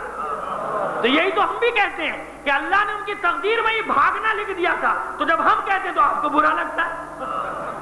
آپ جب کہتے ہیں کہ ان کو تو بھاگ نہیں تھا، کیونکہ اللہ نے طے کر لیا تھا کہ وہ بھاگیں، وہ فرار ہو جائے. لیکن یہی بات جب ہم کہتے ہیں کہ ان کی تقدیر میں ہی بھاگنا لکھا تھا تو پھر آپ کو برا لگتا ہے. تو یہ الزام رسول پر ڈالنا، حالانکہ ایسی بات نہیں ہوئی. کیوں؟ 313 کے ساتھ رسول میدان میں نکل کر لڑا تھا، جبکہ اسلحہ بھی کم تھا. اب جب 1000 جنگجو ہیں اور شہر کے اندر جنگ کب لڑی جاتی ہے؟ دفاعی جنگ. محصور ہو کر وہ لڑتا ہے کہ جس کو دفاعی جنگ کہا جاتا ہے. 1000 جنگجو، پہلے سے زیادہ اسلحہ، مورال پہلے سے زیادہ ہائی، اور فرق تو وہی ہے، پہلے 313 کے مقابلے میں 1000، اب 1000 کے مقابلے میں 3000، یعنی وہی 1 کے مقابلے میں 3 کا ریشو. بلکہ طاقت اور مورل جذبہ مسلمانوں کا زیادہ ہے، اور مسلمان طاقت کے نشے میں چور نکلے تھے. یہ بھی کہا ہے تاریخوں نے. اپنی تعداد سے بھی کچھ مورخین نے کہا کہ غرور بھی ہو گیا تھا. تو باہر نکل کے لڑنا بہتر تھا یا اندر؟ تو خدا کا رسول باہر ہی نکل کے لڑنا چاہتا ہے. عبداللہ ابن ابی یہ چاہتا تھا کہ اندر لڑا جائے. کیوں؟ ساز باز ملا ہوا یہودیوں سے بھی، لہذا محصور کر کے لڑایا جائے. خدا کے رسول نے کہا کہ نہیں، اتنے بڑے لشکر کے ساتھ باہر نکل کر لڑنا ہے. ہم احد میں جانی مدینے سے باہر نکل کے لڑیں گے. یہ دفاعی جنگ لڑی جاتی ہے جو اپنے شہر کے اندر لڑی جائے. اور یاد رکھیں یہ مولا متقیان علی ابن ابی طالب علیہ السلام کا قول بھی ہے. بلند آواز سے تلوار بھیجیے گا، آپ کا فرمان ہے. شاید میں نے کبھی پڑھا تھا لیکن اب یہ موقع آ گیا پڑھنے کا کہ ذلیل ہو گئی وہ قوم جس کے دشمن نے اس کو گھر میں گھس کر مارا. یاد رکھیے گا اس بات. رسوا ہو گئے وہ لوگ، رسوا ہو گئی وہ لوگ، وہ قوم جسے اس کا دشمن گھر میں گھس کے مارے. اس سے بڑی ذلت کوئی بھی نہیں تھی. اور یہ کب کہا تھا مولا نے؟ جب شہر انبار پہ امیر شام کے سپاہی حملہ کر کے لوٹ مار کر کے چلے گئے تھے معاویہ کے آدمی, اور مقابلہ نہیں کر سکے تھے لوگ, اور شکایتیں بھیجی تھی کہ ہمیں لوٹ کے چلے گئے. تو مولا کہہ رہا تھا کہ اگر تم سب مل کر لڑتے کچھ تو کرتے ہیں, ایک ایک کر کے انتظار کرتے رہے ایک ایک کے لٹنے کا. رسوا ہو گئے وہ لوگ, ذلیل ہو گئی وہ لوگ, وہ قوم کہ جس کا دشمن اس کو گھر میں گھس کے مارے. اور تو رسول کیسے گھر میں بیٹھ کر لڑے گا؟ گھر میں بیٹھ کر تو نہیں لڑنا رسول, زیادہ باہر نکلے. خیبر میں خندق میں کیا ہوا وہ بات کر لیں گے جب موقع آئے گا خندق کا, لیکن یہاں رسول چاہتا ہے باہر نکل کے لڑے. کیوں؟ اپنے گھر میں گھس کر نہیں لڑانا دشمن کو, دشمن کو گھر سے باہر رکھنا. محاذ جنگ باہر ہونا چاہیے. اپنے گھر میں کون سا محاذ جنگ ہوتا ہے؟ اپنا گھر تو آخری محاذ جنگ ہوتا ہے دفاعی, کہ جب کوئی بھی راستہ نہ بچے تو انسان محصور ہو کر لڑتا ہے. یہ آخری موقع ہے. ابھی رسول پر یہ وقت تو نہیں آیا کہ کوئی دفاع کرنے والا نہیں ہے, لہذا رسول اپنے گھر میں محصور ہو جائے. دشمن کو نہیں, دشمن کو باہر رکھنا ہے. لہذا 1000 کے لشکر کے ساتھ اب خدا کا رسول چلا مدینے سے باہر. ادھر باہر نکلے, ادھر عبداللہ ابن ابی 300 ساتھیوں کو لے کے الگ ہو گیا. بھائی تم کیوں جا رہے ہو؟ کہا کیونکہ میرا مشورہ نہیں مانا گیا, میری بات نہیں مانی گئی کہ مدینے میں بیٹھ کر لڑا جائے, لہذا میں الگ ہوتا ہوں. تو 300 الگ ہو گئے, باقی کتنے بچے؟ پہلا دھچکا تو یہ لگا, پہلا دھچکا مسلمانوں کو یہ لگا کہ 700 رہ گئے, اور مورل بھی ظاہر ہے اس پر بھی اثر پڑا. لیکن اس کے باوجود جب احد کے میدان میں پہنچے تو دیکھیے بات وہی آ گئی کہ مولا کو بھی مانو, مولا کے حکم کو بھی مانو. یہ نہیں چلتا کہ مولا کو تو ماننا ہے, مولا کے حکم کو نہیں ماننا. وہ کوئی بھی ہو, یہ کلیہ ہے, یاد رکھیے گا. یہ احد والوں کی نہیں دی, یہ قیامت تک کے لیے کلیہ ہے. مولا کو بھی ماننا ہے, مولا کے حکم کو بھی. یہ نہیں ہو سکتا کہ مولا کو مانے انسان, مولا کے حکم کو نہ مانے. تو مولا کے حکم کے نہ ماننے کے نقصانات کیا ہوتے ہیں؟ احد سے لے کر آج تک سامنے آتے چلے آ رہے ہیں. جب جس قوم نے اپنے مولا کا حکم نہیں مانا اسے نقصان اٹھانا پڑا. کیوں؟ خالی مولا کو ماننا فائدہ نہیں پہنچاتا, ثواب تو پہنچا دیتا ہے. ثواب ضرور ہو گیا مولا کیونکہ حق کو مان رہا ہے, لیکن مولا کے حکم کو ماننے میں دنیا میں بھی نجات ہے, آخرت میں بھی نجات ہے. صلوات بھیجیے محمد علی محمد. کوہ احد کے پاس ان کا لشکر آ کے ٹھہرا ہے. خدا کے رسول نے میدان جنگ کا جائزہ لیا, یہاں بھی 3 حصوں میں تقسیم کر دیا. مصعب ابن عمیر, سعد ابن معاذ, رایت جنگ علی ابن ابی طالب کے ہاتھ. مولا کائنات کو پورے لشکر کا سالار بنا دیا گیا. وہاں اکرمہ ابن ابو جہل میمنے پر, خالد بن ولید میسرے پر, پیادوں کا سردار عمرو بن العاص, اور قلب لشکر میں ابو سفیان بت لے کر آیا ہے, سب سے بڑا حبل اس بت کے ساتھ کا فتح کی علامت. رسول نے جائزہ لیا میدان جنگ کا. جو لوگ زیارت کر کے آئے ہیں وہ سمجھیں گے اس کو, پوزیشن کو. احد کو اپنی پشت پر لے لیا. جناب حمزہ کی جو شہادت گاہ ہے جہاں ان کی قبر مبارک مطہر ہے وہ احد کے بالکل سامنے ہے, احد پیچھے ہے قبر کے. احد پہاڑ کو اپنی پشت پہ رکھا ہے, یعنی مدینہ پورا سامنے رسول کے, ایسے مدینہ سامنے. جائزہ لیا. دائیں ہاتھ پر لشکر کفار کا, بائیں ہاتھ پر کوہ اینین جس کے آج تک آثار موجود ہیں, وہ درہ جہاں پہ خدا کے رسول نے عبداللہ ابن جبیر کو 50 تیر اندازوں کے ساتھ کھڑا کر دیا. دیکھو دنیا ادھر کی ادھر ہو جائے, تمہیں اپنی جگہ کو نہیں چھوڑنا. ہر معصوم کی میدان جنگ میں یہی ہدایت ہے. دنیا ادھر کی ادھر ہو جائے, جنگ کا نتیجہ کچھ ہو جائے, تمہیں جس جگہ کھڑا کر دیا ہے تمہیں اس جگہ پر کھڑے رہنا ہے. یہی جمل میں مولا کائنات نے محمد حنفیہ سے کہا تھا, بیٹا دانتوں پر دانت جما لو. یہ دانتوں پر دانت جمانے سے ضرب کا اثر کم ہوتا ہے. اپنے کاسے سر کو خدا کے حوالے کر دو. جب میدان جنگ میں جاؤ, اب میدان جنگ مختلف نوعیت کے ہوتے ہیں نا, تو فتح مند کون ہوتا ہے؟ مولا نے اصول بتایا کہ جب میدان جنگ میں جاؤ دانتوں پر دانت سختی سے جما لو کہ سر پہ پڑنے والی ضرب کا اثر کم ہوگا. اپنے کاسے سر کو اللہ کے حوالے کر دو, قرض دے دو, یعنی یہ سمجھ لو کہ یہ سر تمہارا نہیں ہے. اور یاد رکھنا دشمن کی آخری صف پہ تمہاری نظر ہونی چاہیے, آخر تک. شروع میں مت دیکھنا, یہ دیکھنا کہ آخری دشمن کہاں ہے. یہ قیامت تک کا اصول ہے. سامنے والے کو مت دیکھنا, آخر تک دیکھنا کہ سب سے پیچھے کون بیٹھا ہوا ہے. جب تک آخری دشمن پہ نگاہ نہیں ڈالو گے نہیں پہچان جان سکو گے کہ دشمن کون ہے۔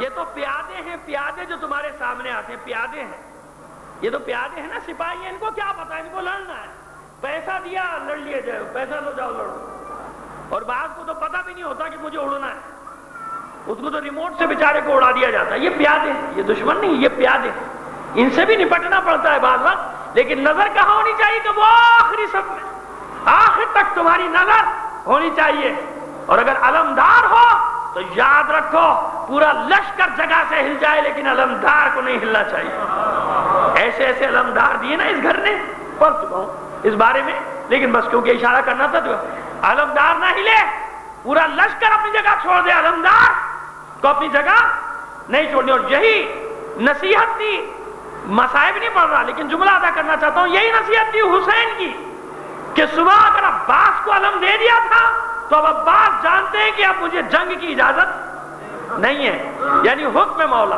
صرف مولا کو نہیں مانا بلکہ حکم مولا کو بھی مانا۔ جائزہ لیا رسول نے کوہ اینین پر 50 تیر اندازوں کی ڈیوٹی کہ دیکھو جنگ کا نتیجہ کچھ بھی ہو تمہیں یہ جگہ نہیں چھوڑنی ہے۔ جنگ شروع ہوئی، سب سے پہلے ان کا علمدار نکلا طلحہ ابن عثمان، اور طنز کیا آ کر کے، آؤ بھائی کون ہے تم میں جو شہید ہونا چاہتا ہے، کون غازی بننا چاہتا ہے؟ میں نے سنا ہے کہ جو تم میں مار دیا جائے جنت میں چلا جاتا ہے شہید ہو کر، تو آؤ کس کو جنت میں جانے کا شوق ہے؟ اس علمدار کے مقابلے میں رسول کا علمدار نکلا مولا کائنات۔ تو جیسے ہی دیکھا اس نے، تکرار کرنی دیجیے، ان جملوں کی لذت الگ ہے، حالانکہ کئی بار پڑھ چکا ہوں۔ جیسے ہی اس نے دیکھا طلحہ ابن عثمان نے فوراً چلایا یا قزیم۔ جانتے ہیں قزیم کا معنی کیا ہے؟ قزیم کا معنی ہے ہڈیاں توڑنے والا۔ وہ اس کو بچپن کا واقعہ یاد آ گیا، بچپن کا واقعہ یاد آ گیا جب یہ رسول پر کنکر برسایا کرتے تھے، چھوٹے چھوٹے تھے، اور ایک دن خدا کا رسول علی کو ساتھ لے کر آیا تھا کہ آج بچوں کا مقابلہ ہوگا۔ تو میں کہتا ہوں نا کہ علی کا بچپنا کیوں ضروری تھا، علی کا بچہ ہونا کیوں ضروری تھا مکے میں، کہ علی نے ان سب کی ہڈیاں توڑی تھی تو یہ سب چلاتے ہوئے بھاگے تھے اپنی ماؤں کی گود میں، یا قزیمو یا قزیمو یا قزیمو، اور ماؤں نے اور ان کو ہاتھ مارے تھے، کون قزیم؟ تو کہا وہ ابو طالب کا بیٹا، اس نے ہماری ہڈیاں توڑ دی۔ تو یہ دشمنوں نے لقب دیا تھا علی کو ہڈیاں توڑنے والا۔ جیسے ہی علی نکلے کہتا ہے یا قزیم، کہتا ہے مولا کائنات نے کہا کیوں کیا ہوا؟ کہا وہ یاد آ گیا بچپن کا واقعہ، جب تم نے ہماری ہڈیاں توڑی تھی، پہلا وار کیا علی نے، علم بھی ٹھنڈا ہوا، اس کی ٹانگیں بھی کٹ گئی۔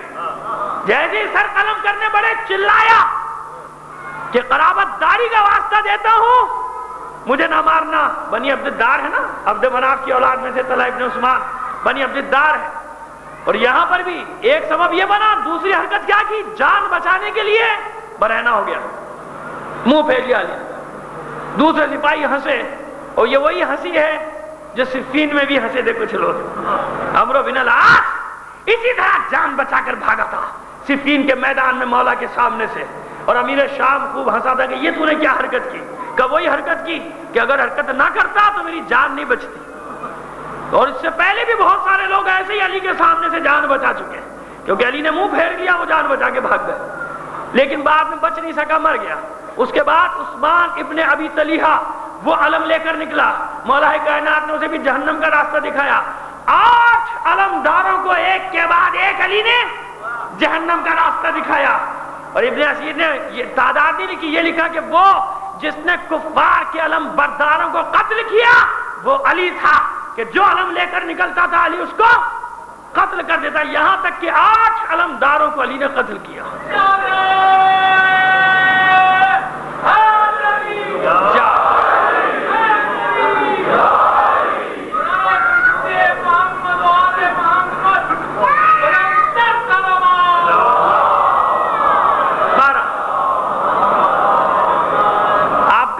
حوصلے کی بھی میں داد دے رہا ہوں، کیونکہ پہلے دن کے بعد تو آدمی یہ کہتا ہے کہ چلو کل دیکھی جائے گی، لیکن تیسرا دن اور چوتھا دن یہ بتا رہا ہے کہ نہیں آپ ماشاءاللہ، میں مذاق میں جو جملہ کہہ جاتا ہوں وہ الگ ہے، لیکن واقعی آپ سننے کے لیے آئے ہیں، اور مجھے خود اندازہ ہونے لگتا ہے کہ بعض اوقات میں بالکل ایک لیکچر یا درس کی طرح چلے جا رہا ہوں، لیکن آپ کی توجہ مجھے اور مجبور کرتی ہے کہ نہیں، میں ادھر ادھر حاشیہ آرائی کرنے کے بجائے اسی کو پڑھتا چلا جاؤں اور اس وقت سے فائدہ اٹھاتا چلا جاؤں. صلوات بھیجیے محمد و آل محمد پر. جنگ مغلوبہ شروع ہوئی اور جنگ مغلوبہ کا نتیجہ تھوڑی دیر بعد ظاہر ہوا. تتر بتر ہو گیا کفار کا لشکر, اور تاریخوں نے لکھا کہ کفار کی عورتیں پائچے اٹھا کے بھاگنا شروع ہو گئیں. اب آگے آگے عورتیں تو پیچھے پیچھے, مردوں نے تو خود ہی بھاگنا شروع کر دیا. ابو دجان انصاری کو اس دن خدا کے رسول نے اپنی تلوار دی تھی کہ کون اس تلوار کا حق ادا کرے گا. تو ابو دجان انصاری نے پوچھا تھا خدا کے رسول اس کا حق کیا ہے؟ کہ اس کا حق یہ ہے کہ کفار پر چلتے چلتے اس میں خم آ جائے. تو ابو دجان انصاری نے کہا تھا کہ لائیے مجھے یہ تلوار دے دیجئے. پہلے ایک دو صاحبوں نے اور بھی مانگنے کی کوشش کی, لیکن رسول سمجھ گئے تھے کہ اگر یہ دے دی گئی تو قیامت تک یہ بھی نہیں رکھی رہے گی. پتہ نہیں آپ سمجھتے ہیں کہ نہیں سمجھتے. صلوات بھیجیے محمد علیہ محمد. کچھ تلواریں نہیں رکھی رہتی ہیں نا, ہمیشہ دکھانے کے لیے رکھی جاتی ہیں, نہیں کہ نہیں رکھی رہتی ہے. تو رسول نے منہ پھیر لیا, سمجھ گئے کہ اگر یہ تلوار دے دی تو یہ بھی بالکل ایسی نہیں رکھی رہے گی عجائب خانوں میں. اب تو سمجھ گیا, عجائب خانوں میں نہیں رکھی رہے گی, لہذا منہ پھیر لیا. ابو دجانہ انصاری کو دیا, اور تاریخ کہتی کہ ابو دجانہ انصاری نے سرخ رومال نکالا اور اپنے سر پہ باندھا.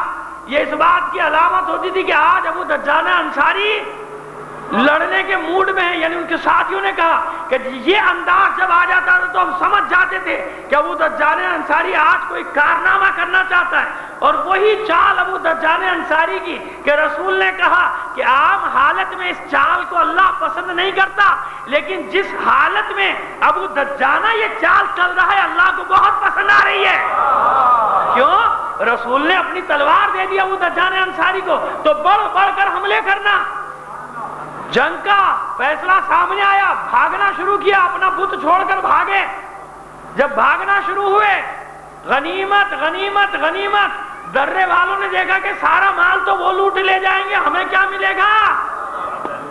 ارے اب تو جنگ ہے, بدر کا نتیجہ سامنے تھا کہ جیتیں گے تو ہم ہی, کیونکہ حق کے ساتھ ہیں, رسول کے ساتھ ہیں. یہ تو ہو نہیں سکتا کہ رسول کے ساتھ ہوں اور شکست ہو جائے. عبداللہ ابن جبیر پکارے, دیکھو خبردار, رسول نے منع کیا تھا کہ نتیجہ کچھ بھی نکلے اپنی جگہ نہ چھوڑنا. اور اتنے بے صبرے لوگ کہ بھول گئے کہ بدر میں جب غنیمت ملا تھا تو رسول نے سب کو برابر کا دیا تھا کہ نہیں دیا تھا. ارے اگر دوسرے لوٹ بھی رہے ہیں تو برابر کا ملے گا, جمع تو ہوگا. لیکن نہیں, منہ میں پانی, کوئی گھوڑا چھوڑ کے بھاگ رہا ہے, کوئی تلوار, کوئی زرہ. لہذا سب نے درہ چھوڑا اور بھاگے اس طرف مال لوٹنے. ابو ذر بھی سپاہی ہیں, مذاق تو نہیں ہے. اکرمہ ابن ابی جہل نے فوراً دیکھا, خالد ابن ولید نے دیکھا کہ خالی ہے پیچھے سے میدان. 200 سپاہیوں کو لیا, خالد ابن ولید نے پشت سے, اور اشارہ کر کے گیا اکرمہ کو کہ میں پشت سے حملہ کرتا ہوں, تم بھاگنے والوں کو روکو. اور یہ لوٹنے میں مشغول ہے مال. غنیمت غنیمت ہو رہا ہے, یہاں پہ سب جنگ میں بھول گئے. اب پیچھے سے جب حملہ ہوا تو عبداللہ ابن جبیر کے ساتھ 4-5 آدمی رہ گئے. کہاں تک لڑے وہ, اسے الغار کو نہیں روک سکے, شہید ہوئے. اب ادھر سے پشت سے اس نے حملہ کیا, سامنے سے بھاگنے والے پلٹے. اب گرد و غبار میں حالت یہ ہوئی کہ بوکھلاہٹ میں مسلمانوں نے ایک دوسرے پر تلوار چلانی شروع کر دی. یہاں تک کہ جناب حذیفہ یمانی کے والد جناب یمان مسلمانوں کی تلواروں سے ہی حملوں سے شہید ہو گئے. اب جو بھگدڑ مچی, پھر ایک بار جب بھاگنے پہ آ جائیں تو پھر کون رکتا ہے؟ کیونکہ پتہ ہی نہیں چل رہا کہ کون کس کو, دو طرف سے انہوں نے پیسا. اب اس بھگدڑ میں 70 سے زیادہ مسلمان کفار کی تیغوں کا نشانہ بن گئے. رسول کے سر پر تلوار کا وار لگا, خود پہ اس کی کڑیاں پیشانی میں گڑ گئیں, پتھروں سے زخمی ہوئے, 4 دندان مبارک شہید ہوئے, اور ایک نیزے کا وار بھی ہوا. اور یہی وہ ایک واحد قتل ہے کہ ابی ابن خلف, یہ ملعون بالکل نزدیک پہنچ گیا تھا خدا کے رسول کے, اور مولا کائنات ایک حملہ پسپا کرنا ہے اس طرف کا, دائیں طرف کا. تو اس وقت خدا کے رسول نے نیزہ اٹھا کے ہلکا سا اس کو چبویا تھا تاکہ قریب نہ آئے. تو یہ دہشت سے مر گیا تھا, اس وقت نہیں مرا, وہاں سے ہٹا, پیچھے بھاگا. لوگوں نے کہا بھاگتا کہاں ہے؟ تو کہتا ہے نیزہ ایسے شخص نے مارا ہے کہ میں بچ نہیں سکتا, کیونکہ نیزہ چبھونے سے پہلے میں نے رسول سے کہا تھا کہ میں آپ کو قتل کر دوں گا. تو خدا کے رسول نے کہا تھا کہ تو مجھے قتل نہیں کر سکتا, میں تجھے قتل کروں. تو ذرا سی نوک چبھوئی تھی, لیکن اس کے دل پر ایسا خوف بیٹھا کہ وہ پھر بعد میں اس اتنے سے زخم سے بچ نہیں سکا. یہ وہ واحد ہلاکت ہے کہ جس کو ہم رسول کے ہاتھوں قتل نہیں کہہ سکتے. رسول نے زخمی کیا تھا اس کو. یہ بعد میں راستے میں جاتے ہوئے مر گیا. جو کہا جاتا ہے کہ ایک آدمی رسول کے ہاتھوں قتل ہوا، قتل نہیں ہوا. اگر وہیں پہ قتل ہو جاتا تو رسول کے ہاتھوں قتل ہوتا. رسول نے اپنے سے دور کرنے کے لیے اس کو نیزہ چبھویا تھا گردن میں. یہ خوف اور دہشت سے بعد میں راستہ چلتے ہوئے مر گیا. تو رسول زخمی ہوئے، چہرہ لہو لہان ہو گیا، اور لوگ بھاگ کے چھوڑ کے کہاں پہنچ گئے؟ پہاڑ کی چوٹی پر. اور مورخین نے لکھا، یہ تو نہیں لکھا کہ کون کون بھاگا، لیکن کچھ نے نام بھی لکھے. لیکن واپس آنے والوں نے فخر سے کہا کہ سب سے پہلے میں واپس آیا تھا. واپس آنے والوں کے جو نام لکھے، جس میں طلحہ بھی ہیں، جناب زبیر بھی ہیں، اور بھی کچھ ہستیاں ہیں، تو انہیں ہستیوں میں سے ایک کا لکھا کہ وہ بڑے فخر سے کہتے تھے کہ جو لوگ واپس آئے تھے ان میں سب سے پہلے واپس آنے والوں میں تھا. یہ بتانا بھول گئے کہ سب سے پہلے جانے والوں میں کون تھا. سب سے پہلے بھاگنے والوں میں بھاگے نا.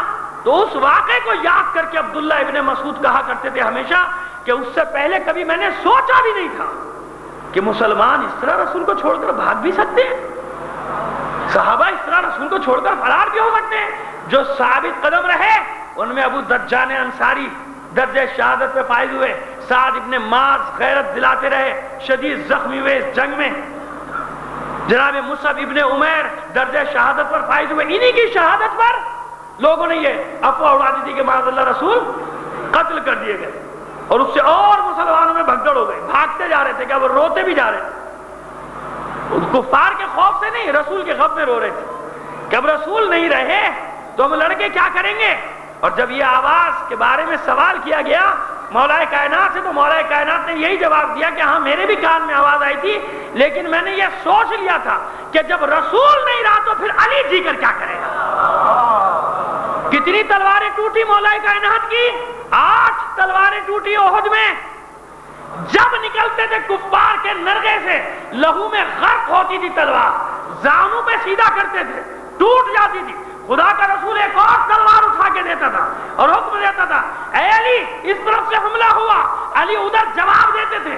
کبھی ادھر سے 50 حملہ کرتے تھے. پھر رسول آواز دیتا تھا، علی اب ادھر دیکھو دشمن آیا. علی ادھر دشمنوں میں گھستے تھے. اور کیفیت یہ لکھی ہے جنگ احد کے بارے میں کہ علی کے سینے سے اس طرح آواز نکلتی تھی جیسے شیر کے غرانے کی آواز.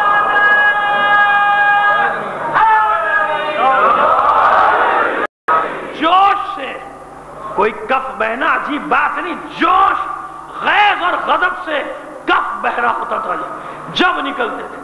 آخر جب 8 تلواریں ٹوٹی تو یہ معجزہ نہیں ہے، یعنی روایات کی کتابوں میں نہیں ہے، مورخین کو لکھنا پڑا. تاریخ الخلفاء میں سیوطی نے بھی لکھا کہ ہاں سب نے آواز سنی میدان احد میں. کوئی منادی آواز دے رہا تھا. اب یہ تو نہیں پتا انہیں کہ کس کی آواز، ہمیں پتا ہے کس کی آواز تھی، لیکن کہا کہ ایک آدمی آواز دے رہا تھا کہ لا سیف الا ذوالفقار لا فتح الا علی. نہ ذوالفقار جیسی کوئی تلوار ہے، نہ علی جیسا کوئی جوان ہے.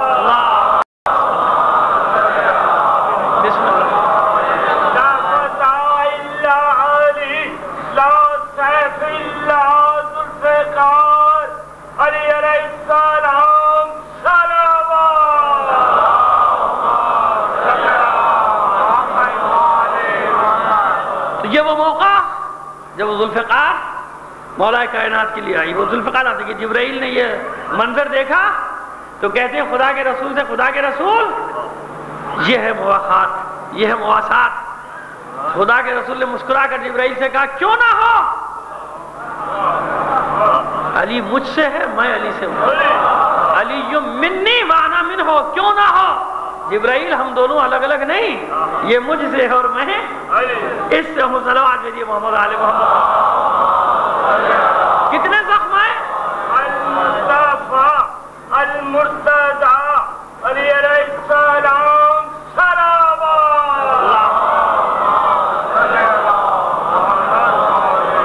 جنگ لڑی ہے علی نے، معجزہ وہاں تھوڑی دکھایا. جنگ لڑی ہے، 37 زخم تلواروں کے، تیروں کے اور نیزوں کے، سر سے پیر تک علی زخمی ہے. جانتے ہیں کیوں جنگ لڑی ہے؟ نہیں کہہ سکتا آدمی کہ معجزے سے ہر کام ہوتا تھا. نہیں، معجزہ اس بات حق کے لیے ہوتا ہے، اس بات امامت کے لیے ہوتا ہے، اس بات رسالت کے لیے ہوتا ہے.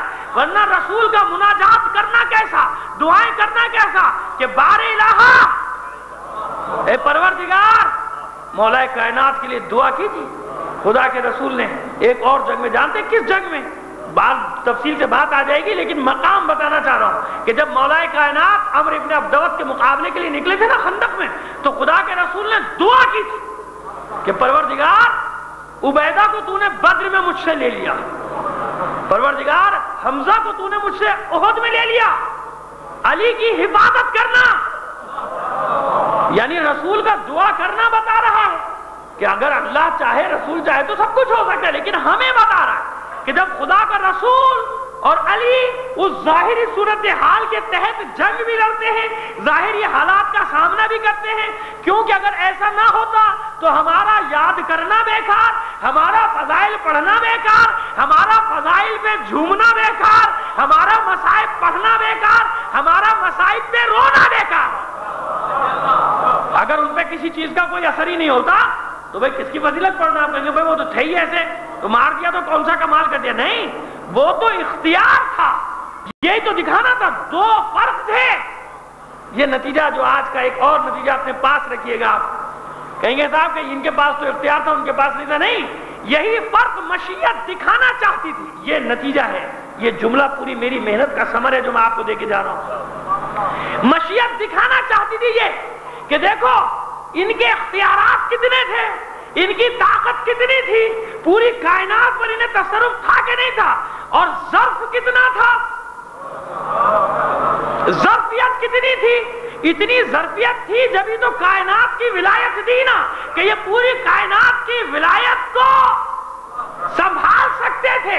ان کی ظرفیت دیکھ کر انہیں اختیارات اور طاقت دیے گئے تھے. اور دوسروں کا بھی بتایا کہ ان کی ظرفیت دیکھ لینا، جب ذرا سی طاقت ملی، ذرا سا اختیار ملا، تو انہوں نے اس اختیار کا کیسا ناجائز استعمال کرنا شروع کر دیا تھا. اب سمجھ میں آئے کہ انہیں اتنے اختیارات دیے، انہیں اتنی طاقت دی، لیکن اپنے لیے استعمال کیا، ذات کے لیے استعمال کیا، خاندان کے لیے استعمال کیا نہیں کیا. اور یہی بتایا کہ یہی فرق ہے شجر طیبہ اور شجر ملونہ میں. شجر طیبہ اور شجر خبیثہ میں فرق یہ ہے کہ انہیں تھوڑی سی طاقت ملی، تھوڑا سا اختیار ملا، خون کی ندیاں بہا دی. اہل بیت کی اپنی طاقت کو ظاہر کرنے کے لیے کہ اب طاقت آ گئی، اب حکومت آ گئی، اور اب یہ بنی امیہ کے بچے بالے اس حکومت سے کھیلیں گے، اس خلافت سے کھیلیں گے. جناب حمزہ کی قبر پہ ٹھوکر مار کر کہا تھا ابو سفیان نے کہ اٹھو اور دیکھو، جس حکومت کے لیے تم ہم سے لڑا کرتے تھے، آج اس حکومت سے ہمارے بچے کھیلتے ہیں، بازی کرتے ہیں، گیند کی طرح اس کو کھیلتے ہیں، اور اس کو اپنے درمیان میں رکھنا. بنو امیہ کو نصیحت کی تھی ابو سفیان نے، یہ تمہارے درمیان میں رہنا چاہیے، خلافت کی گیند باہر نہیں نکلنا چاہیے. تو کتنا فرق ہے. اس لیے یہی مشیت بتانا چاہ رہی ہے کہ اتنے اختیار رکھنے کے باوجود اپنے لیے استعمال نہیں کیا. یہ فرق ہے دونوں کا کہ انہیں ذرا سی طاقت ملی، یہ بھی ہڑپ کر جاؤ، وہ بھی ہڑپ کر جاؤ. اتنا مضبوط ہاضمہ تھا، پورا اسلام ہڑپ کر گئے، کچھ نہیں ہوا انہیں. صلوات بھیجیے محمد آل محمد پر. ملکیت ہے. ایک بار اور صلوات بھیجیے بلند آواز سے. سمیت پوری نہیں ہوئی، جنگ احد پوری نہیں ہوئی، اور میں زبردستی اس کو مکمل بھی نہیں کروں گا. کل بات کا آغاز کریں گے. حالت یہ ہوئی کہ جناب حمزہ مولا کائنات ابو دجان انصاری مصعب ابن عمیر اور جو بعد میں آ کر لڑنے والوں میں زبیر بن عوام اور طلحہ ابن عبید اللہ، ان لوگوں کے نام ہے تاریخ میں. اور اسی طرح جناب جابر ابن عبداللہ انصاری کے والد عبداللہ، ان کے بھائی، ان کا بیٹا. اور یہ تو تھے مرد 7 یا 8 جنہوں نے جمع مردی ثابت قدمی سے مقابلہ کیا. 2 خواتین، ایک ام ایمن اور ایک جناب ام نصیبہ. جناب ام نصیبہ نے دیکھا کہ مسلمان بھاگتے چلے جا رہے، تلوار اٹھا کے رسول کا دفاع کرتی ہے، اور رسول اس کو آفرین اور مرحبا کہہ کر اس کی حوصلہ افزائی کرتے، یہاں تک کہ زخمی ہوئی، اس کا بازو زخمی ہوا. اس کی ڈیوٹی تھی مسلمان سپاہیوں کو، مجاہدوں کو پانی پلانا. ام ایمن نے جب یہ دیکھا کہ دوڑ لگا رہے مسلمان تو خاک اٹھا کے ان کے منہ پہ ڈالتی کہ لو یہ احد کا توبہ بھی لیتے جاؤ، جاؤ گھر میں بیٹھ کر سود کاٹو، اپنی تلوار تو دیتے جاؤ کہ میں رسول کا دفاع کروں. تو یہ عورتوں کا کردار تھا، وہ نام نہاد سرماؤں کا کردار تھا کہ پہاڑ سے پیغام بھیجنے کے لیے پیغامبر ڈھونڈے تھے. کاش اس وقت کوئی ایسا آدمی مل جاتا جو ابو سفیان تک ہمارا پیغام لے جاتا، امان کا پیغام لے جاتا. کچھ تو پہاڑ پہ بیٹھ کے دیکھتے تو رہے کہ حالات اچھے ہوں گے تو نیچے آ جائیں گے، کچھ نے مڑ کے بھی نہیں دیکھا، کچھ نے مڑ کے بھی نہیں دیکھا، بھاگتے چلے گئے. اپنے خیال میں مدینے جانا تھا، الٹے چلے گئے. مدینے سے 2 دن کے راستے پر پھر جا کے ہوش آیا کہ تو کہیں اور آ گئے. جب جنگ ختم ہو گئی، مدینے میں سب دفنا دیے گئے شہداء، سب کام ختم ہو گیا. 3-4 دن بعد واپس پلٹے، لوگوں نے تو فاتحہ بھی پڑھ لیا تھا کہ یہ کہیں مر کھپ گئے. معلوم ہوا کہ نہیں، یہ تو کہیں اور نکل گئے تھے. تو رسول نے کہا بڑی دور چلے گئے تھے آپ، کہاں چلے گئے تھے؟ اور بھی بہت سارے واقعات درج ہیں. کچھ رشتوں کا بھی مسئلہ تھا، پہچاننے میں بھی غلطیاں ہو گئی تھیں، لیکن وہ اسی زبان سے اچھا لگتا ہے جن سے آپ سنتے رہتے ہیں. کو پہچاننے میں بھی کچھ گڑبڑ کر دی تھی، محرموں کو نامحرم، نامحرموں کو محرم بنانا شروع کر دیا تھا. انہیں بڑی دیر بعد انہیں ہوش آیا تھا کہ جنہیں میں بہن کہہ رہا ہوں، جنہیں بیٹی کہہ رہا ہوں وہ کچھ اور ہیں، جنہیں بیوی کہہ رہا ہوں وہ کچھ اور ہیں. صلوات بھیجیے محمد علی محمد کا. تو یہ خوف اور دہشت کا عالم تھا کہ حکم مولا نہیں مانا. جب حکم مولا نہیں مانا تو رسول کی مصاحبت نے فائدہ دیا؟ نہیں دیا نا فائدہ، نقصان اٹھایا. اور رسول اپنے چچا سے محروم ہو گیا، جناب حمزہ ابن عبد المطلب. اور اب دیکھیے کردار سامنے آنے، کرداروں کی بات کرنے. جناب حمزہ کو شہید کیا، وحشی نے نیزہ مارا، ناف کے حصے سے پار ہو گیا. جناب حمزہ گر پڑے، شہید ہو گئے. ہند آگے بڑھی دوسری عورتوں کے ساتھ، اس نے مسئلہ کیا لاش کا. مسئلہ کرنا جانتے ہیں؟ زمانے جاہلیت میں یہ ہوتا تھا کہ ناک، کان اور دوسرے اعضاء کو کاٹ لیا جاتا تھا. یہ کاٹ کر اس ملونہ نے ہار بنایا، اور اس نے قسم کھائی تھی کہ کلیجہ چباؤں گی. چیر کر کلیجے کو نکالا ہے، لیکن اللہ نے سخت کر دیا، نہ کھا سکی، نگل نہ سکی. کیوں؟ یہ رسول کا ارشاد تھا کہ میرا چچا جنت کا حصہ ہے، اور جنت کا کوئی بھی حصہ جہنم میں نہیں جا سکتا. یعنی احد کے میدان میں ہی بتا دیا تھا کہ کتنا ہی کلمہ پڑھ لو، کلمہ پڑھنا اور بات، بخشش ہونا اور بات. وہ کتنے کلمہ پڑھ، جنت کا کوئی بھی حصہ جہنم میں نہیں جا سکتا. تو یہ وہ زخم تھا کہ پہلی بار رسول جب چچا کی لاش پر پہنچے تو زار و قطار روئے ہیں، تڑپ تڑپ کر روئے ہیں. لکھا ہے تاریخ نے، غم منایا. جناب صفیہ کو پتا چلا، اپنے بھائی سے محبت کرتی ہیں سب سے زیادہ ہے، ایک ماں سے دونوں کی ولادت سے جناب حمزہ اور جناب صفیہ. رسول نے منع کر دیا کہ میری پھوپھی دیکھ نہیں پائے گی اپنے بھائی کی لاش کو. جناب صفیہ کہتی کہ نہیں، مجھے معلوم ہو گیا میرے بھائی کے ساتھ کیا سلوک کیا گیا، میں اس کے جنازے کو دیکھنا چاہتی ہوں. آئی ہیں، روئی ہیں، اور باتیں ہیں جو کل کروں گا، لیکن مختصر کرتا ہوں. واپس پلٹے مسلمان، اور مسلمانوں سے پہلے، لشکر سے پہلے جناب ام نصیبہ اپنے اونٹ پر 3 لاشیں لاد کر، شوہر کی لاش، باپ کی لاش، بیٹے کی لاش، یا کہیں بھائی کی لاش، 3 سے 4 لاشیں، اور خود بھی زخمی، دوڑ گئی ہے مدینے کی طرف تاکہ خبر دی جائے مدینے والوں کو. ازواج مطہرات یہ خبر سن کر احد کی کہ خدا نہ معاذ اللہ خدا کا رسول شہید کر دیا گیا، جا رہی ہیں احد کی طرف. سامنا ہوا میں نصیبہ سے، گھبرا کر پوچھا احد کی خبر، احد کے حالات کیا ہیں؟ لاشیں دیکھی، یہ کس کے لاشیں ہیں؟ کہا کسی کے بھی لاشیں ہو، خدا کا رسول خیریت سے ہے، اس کے سوا کچھ بھی واقعہ ہو جائے کوئی پرواہ نہیں۔ کہ امہات المومنین آپ اطمینان رکھیے، اللہ کا رسول خیریت سے ہے، اس کے علاوہ کوئی بھی مار دیا جائے کوئی پرواہ نہیں۔ تو یہ عورتوں کی شجاعت تھی کہ 3 لاشیں اپنے گھر کے لے کر آ رہی ہے، لیکن اطمینان اس بات پر ہے کہ خدا کا رسول محفوظ ہے، خدا کے رسول کو کچھ نہیں ہوا۔ مدینے میں خبر پہنچی، ہر گھر میں صف ماتم، 70 سے زیادہ شہید، اتنے ہی زخمی، صف ماتم بچھی ہوئی ہے۔ جو بات کیسے جنگ ختم ہوئی، یہ ساری باتیں جزیات ہیں جو میں کل انشاءاللہ بیان کروں گا کہ کس طرح وہ واپس گئے، لاشوں کے مسئلے ہوئے، اس لاش کو وہیں پر دفنا دیا۔ حنظلہ غسیل الملائکہ جن کا آپ نام سنتے ہیں، جناب حنظلہ کو اور جناب حمزہ کو وہیں پر دفنا دیا گیا اسی مقام پہ۔ باقی کچھ اپنے شہیدوں کو پہلے مدینے لے آئے تھے، لہذا جنت البقیع میں بھی ایک احاطہ ہے جس میں جنگ احد کے کچھ شہداء کی نشاندہی کی جاتی۔ ہر گھر میں ماتم، لیکن جناب حمزہ کے گھر سے کوئی رونے کی آواز نہیں، کوئی ہے ہی نہیں، بیوی بچوں میں کوئی نہیں ہے۔ خدا کے رسول نے ایک جملہ کہا افسوس سے، کیا میرے چچا کو رونے والا کوئی نہیں؟ میرے چچا کا ماتم کرنے والا کوئی نہیں؟ سب سے پہلے دختر رسول پہنچی جناب حمزہ کے گھر، اور جو ہی مدینے کی عورتوں کو یہ معلوم ہوا کہ خدا کے رسول کو یہ افسوس ہے کہ اس کے چچا حمزہ کو کوئی رونے والا، کیوں؟ رونا فطرت ہے، آنسو فطرت کی عکاسی کرتے ہیں۔ ایک بات یاد رکھیے گا، یہ بھی ذہن میں رکھیے، اچھا رونا بدعت ہے، غم میں خوشی میں رونا بدعت ہے کہ نہیں؟ یہ بھی تو کوئی بتائے نا ہمیں۔ غم میں رونا تو بدعت ہے، خوشی میں رونا تو پھر بدرجہ اولا بدعت ہونا چاہیے، کیونکہ خوشی میں تو رونے کی کوئی وجہ نہیں، لیکن خوشی میں روتے ہیں لوگ کہ نہیں روتے؟ روتے ہیں نا، قابو ہے کسی کو؟ نہیں قابو ہے۔ کیوں؟ یہ فطرت انسانی ہے کہ غم کی انتہا بھی آنسو ہے، خوشی کی انتہا بھی، یعنی انسان اس پہ قابو نہیں پا سکتا۔ بہت اچھی حد سے زیادہ خوشی ملے جب بھی روئے گا، اور حد سے بڑا غم ملے جب بھی روئے گا، تو فطرت پہ کوئی پہرے نہیں لگا سکتا، وہ چاہے انبیاء ہی رہے ہوں۔ جہاں رونے کا مقام آئے گا وہاں روئیں گے۔ اچھا نماز میں رونے کا کیا فائدہ؟ غم میں رونا تو بدعت، نماز میں کہا کہ نہیں، وہ خضوع و خشوع کی نماز ہے۔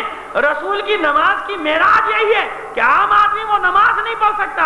علی کی نماز کی معراج یہی ہے کہ اللہ کی بارگاہ میں روتے روتے ریش آنسوؤں سے تر ہو جاتی ہے۔ تو آنسو فطرت کی عکاسی کرتا ہے، حد سے زیادہ کسی سے قلبی لگاؤ کا اظہار بھی آنسوؤں ہی سے ہوگا۔ جس سے جتنا زیادہ قلبی لگاؤ ہوگا اتنا ہی خضوع و خشوع بڑھتا چلا جائے گا۔ صلوات بھیج دیجیے محمد آل محمد۔ جتنا خضوع، خوشی کی انتہا بھی آنسو، غم کی انتہا بھی آنسو، یہ فطرت ہے، اس سے کوئی نہیں لڑ سکتا۔ اور جو اس کو بنا کرتے ہیں ان کی بھی زندگی میں نامعلوم کتنے مقام ایسے آ جاتے ہیں، ان کو بھی رونا پڑتا ہے۔ مجھے تو وہ کمنٹری اب تک نہیں بھولتی، کاش کسی نے وہ فلم محفوظ کر لی ہو کہ جس کے دور میں یہ سارے سب سے زیادہ زور پکڑا تھا ان عقائد نے، جعلی عقائد نے سب سے زیادہ زور پکڑا تھا نا، کہ یہ بدعت وہ بدعت، یوں بدعت وہ بدعت، خدا حافظ بدعت، اللہ حافظ کہنا صحیح ہے۔ اچھا اللہ حافظ کس کی سنت ہے؟ کوئی یہ ثابت کر دے، میں چیلنج کر رہا ہوں، وہ تو بدعت ہے۔ اللہ حافظ کس کی سنت ہے؟ اللہ حافظ کہنا، میں آپ سب سے بھی کہہ رہا ہوں، لیجیے گا چیلنج جہاں بھی لے جائیں، کوئی اللہ حافظ مجھے سنت ثابت کر دے، یہ تو اس سے بڑی بدعت، کیونکہ خدا حافظ کو تو پھر صدیہ ہو گئی، اللہ حافظ کی بدعت تو ابھی ایجاد ہوئی، ورنہ کوئی ثابت کر دے۔ سعودی عرب میں کہا جاتا ہے اللہ حافظ، الجزائر میں کہا جاتا ہے اللہ حافظ، عراق میں کہا جاتا ہے اللہ حافظ، کسی عرب کی سرزمین میں کہا جاتا ہے اللہ حافظ۔ یہ اللہ حافظ کون سی سنت ہے؟ یہ کوئی مجھے ثابت کر دے۔ وہاں تو آج تک نہیں کہا جاتا اللہ حافظ، وہاں وہی فی امان اللہ یا مع السلام، وعلیکم السلام۔ بھائی اتنی دشمنی لفظ سے دشمنی، کیونکہ دوسری زبان کا ہے خدا، لہذا بھائی خدا کے تو بہت سارے معنی نکل سکتے ہیں، بھائی تمہارے لیے بہت سارے معنی نکل سکتے ہیں، یہ تو کہنے والا جانتا ہے کہ خدا سے کیا مراد لے رہا ہے۔ اور وہ جو علماء نے آپ کی پرانی کتابیں لکھ ڈالی، وہ بڑے بڑے علماء جو ترجمے لکھ کر چلے گئے آپ کے صدیوں میں، اور خدا کی تکرار کرتے چلے گئے، ان کو نہیں پتا تھا کہ خدا اور ہوتا ہے اللہ، ان کو نہیں معلوم تھا۔ ارے جب میں کہہ رہا ہوں تو مجھے معلوم ہے کہ میں خدا کسے کہہ رہا ہوں، مجھے معلوم ہے کہ جب میں پروردگار کہہ کے دعا مانگ رہا ہوں تو پروردگار سے مراد کیا ہے میری؟ صبح سے شام تک پروردگار کہتا ہے انسان، تو پروردگار بھی فارسی کا لفظ ہے. تو اس حد تک پہنچ گئی تھی دشمنی کہ لفظ خدا ہٹا دیا جائے، اللہ حافظ کہا جائے، کیونکہ وہ بدعت ہے. یہ سنت ہے. کس کی سنت ہے؟ کسی خلیفہ کی بھی تو سنت نہیں ہے، رسول کی سنت تو چھوڑ دی جائے. تو یہ دشمنی میں جب انسان یہاں تک پہنچا، اس زمانے میں یہ سارے کھیل کھیلے گئے کہ خدا حافظ نکالا جائے، اللہ حافظ رکھا جائے. اچھا جی اللہ حافظ بھی آ گیا، یہ بدعت وہ بدعت وہ بدعت، اور بدعتوں کی بھرمار. ہر بدعت کو ثابت کرنے کے لیے 10 نئی بدعتیں اس نے خود ایجاد کر لی. لیکن کاش کسی نے وہ فلم محفوظ کر لی ہو کہ جب خود اس کا جبڑا جا رہا تھا، جبڑا ہی تھا نا، اور تو کچھ نہیں تھا. مجھے تو یہی بتایا گیا، میں تو یہاں نہیں تھا، تو مجھے یہی بتایا گیا کہ خالی جبڑا تھا. تو جب وہ جبڑا جا رہا تھا اور ٹی وی ریڈیو پہ کمنٹری ہو رہی تھی، اب یا تو ریاکاری کے ساتھ رو رہا تھا اور لوگ رو رہے تھے، یا ریاکاری تھی یا سچ تھا. اگر ریاکاری تھی تو اور بدعت علی بدعت، جیسے کہتے ہیں نور علی نور، یعنی بدعت پر بدعت. اس سے بڑی بدعت اور کون سی ہوگی کہ رو بھی رہا ہے، پہلی بدعت، اور وہ بھی ریاکاری میں رو رہا ہے، اور یا پھر صحیح رو رہا تھا. تو اب تو کہتے ہیں بھائی تم صحیح رو رہے ہوگے، تمہیں بڑی محبت تھی، لیکن روئے نا، تمہیں اس سے محبت تھی، تمہیں وہ پال کے پروان چڑھا رہا تھا. آج بھی اس کو یاد کر کے روتے ہو، آج بھی کوشش کرتے ہو کہ مجلس نہ صحیح جلسہ کر لو. تو ہم تو دعا کرتے ہیں مجلس بھی کرو، اور کرو گے انشاءاللہ، اطمینان رکھو. پھنس تو یہ خود جاتے ہیں کہ کیا کریں کیا نہ کریں. دن کا تو اعلان کر دیتے ہیں، اس کو دن کو منائیں کیسے یہ سمجھ میں نہیں آتا ان کی، کہ کریں کیا، خوشی منائیں کہ غم منائیں، یہ سمجھ میں نہیں آتا ان کی. ہمیں جلانے کے لیے مبارکباد دیتے ہیں کہ آج تو سال کا پہلا دن ہے، پھر ہم بھی مبارکباد دینا شروع کر دیتے تو منہ بسور لیتے. میں تو ہمیشہ مبارکباد کے بدلے مبارکباد دیتا ہوں، بھائی بڑا مبارک دن ہے آپ کا صاحب. وہ کہتا ہے کیوں؟ میں نے کہا بھائی آپ بتائیے کیوں، آپ کیوں مجھے مبارکباد دے رہے ہیں؟ مبارکباد دیتے نا، کارڈ بھیجے جاتے تھے باقاعدہ پہلے کہ سال کا پہلا دن ہے اسلامی سال کا، عالم اسلام کو مبارک ہو. تو اب ہم نے بھی کہنا شروع کر دیا کہ سال کا پہلا دن بڑا مبارک ہے آپ سب کو. صلوات بھیجیے محمد آل محمد پر. جی اب یہ بچوں کو بتا دیجیے گا کہ کیوں مبارک ہو. صحیح ہے. تو اب ہم سے کوئی نہیں کہتا، پہلے کہتے تھے چڑھانے کے لیے، ملے کہ سال کا پہلا دن ہے، پہلے دن تو غم نہیں ہونا چاہیے. ہم نے کہا بالکل اچھی بات ہے، ہم مٹھائی کھلائیں آپ کو، پھر لڑیے گا مت ہم سے، پھر لڑیے گا مت، ناراض مت ہوئیے گا اگر ہم پہلی محرم کو مٹھائی بانٹنا شروع کر دیں، پھر مت لڑیے گا. کوئی بات نہیں، ہم 2 محرم سے شروع کر دیں گے. سوگ قافلہ تو ویسے بھی 2 کو ہی پہنچا تھا، ہمیں کیا فرق پڑتا ہے. ہم مٹھائی بانٹ دیں گے، اس دن بھی ایک نیاز کر دیں گے، آپ نہیں کر سکتے، ہم کر دیں گے. پہلا دن ہے، پہلا دن ہے نا. ہم تو بہت ساری تاریخوں میں کرتے ہیں سارے کام. تو ہمیں سکھاؤ مت بھائی، زیادہ ہوشیار مت بنو. شروع تم کرتے ہو، پھر تمہیں مصیبت پڑ جاتی ہے بعد میں. شروع تم کرتے ہو ہر کام، بعد میں پھر ہم اس کو کھینچ کے لے جاتے ہیں آگے تک، تو پھر آپ کو مصیبت پڑ جاتی ہے. پھر آپ اپنے لوگوں کو روکتے ہیں کہ بھائی یہ نہ کرنا، یہ نہ کرنا. آپ خود ہی لوگوں کو سکھا رہے ہیں کہ مبارکباد دو، مبارکباد دو. پھر ہم دینا شروع کریں گے تو آپ بتائیں گے لوگوں کو مبارکباد نہیں دینا، اچھا دن نہیں ہے، بڑا خراب دن ہے. صلوات بھیج دیجیے محمد آل محمد پر. تو یہ ساری باتیں تاریخی باتیں ہیں چیزوں. بات جو ہے وہ جہاں تک کرنے کا حق ہے وہ کرنی چاہیے. کیوں؟ اگر یہ اتنی حد تک بھی بات نہ کی جائے تو غلط مفہوم لے لیتے ہیں لوگ کہ ان کے پاس کوئی دلیل نہیں ہے، یہ کوئی بات نہیں کر سکتے. نہیں، ایسا نہیں. تو آپ نے بھی روئے اور اب بھی روتے ہیں، جب آپ کو کوئی عزیز بچھڑ جاتا ہے اب بھی روتے ہیں. لیکن یہی فرق ہے آپ میں اور ہم میں، یہی فرق ہے آپ کا اور ہمارا، کہ ہم اپنے غم پر آل رسول کے غم کو فوقیت دیتے ہیں. ہمارا آپ کا فرق ہے. آپ جب ہی روتے ہیں جب آپ کے دل پر چوٹ لگتی ہے، ہم بھی روتے ہیں جس کے دل پر چوٹ لگتی ہے وہ روتا ہے. لیکن ہم اپنے غم کو پس پشت ڈال لیتے ہیں، آل رسول کے غم کو سامنے لے آتے ہیں. یعنی اس کے اوپر کسی غم کو ہم فوقیت نہیں دیتے. یہ زمین آسمان کا فرق ہے آپ کے اور ہمارے درمیان میں. ہم اپنے لاشے کو رکھ دیتے ہیں. اگر محرم ایام اضحیٰ ہو، عاشورہ ہو، جب تک سویم حسین کا نہ ہو جائے ہم اپنے مرنے والے کا نہیں کرتے. سفر میں جیسے کل مجھے پھر بتائے گا، اب یہ ہماری ایک بدقسمتی ہے کہ جواب صحیح بھی دیتے ہیں ہمارے لوگ تو ذرا طریقہ صحیح نہیں ہوتا. ابھی محرم میں نکاح ہو سکتا ہے کہ نہیں ہو سکتا؟ سفر میں نکاح ہو سکتا ہے کہ نہیں ہو سکتا؟ بھائی ہو سکتا ہے یا نہیں ہو سکتا ہے کی بات نہیں.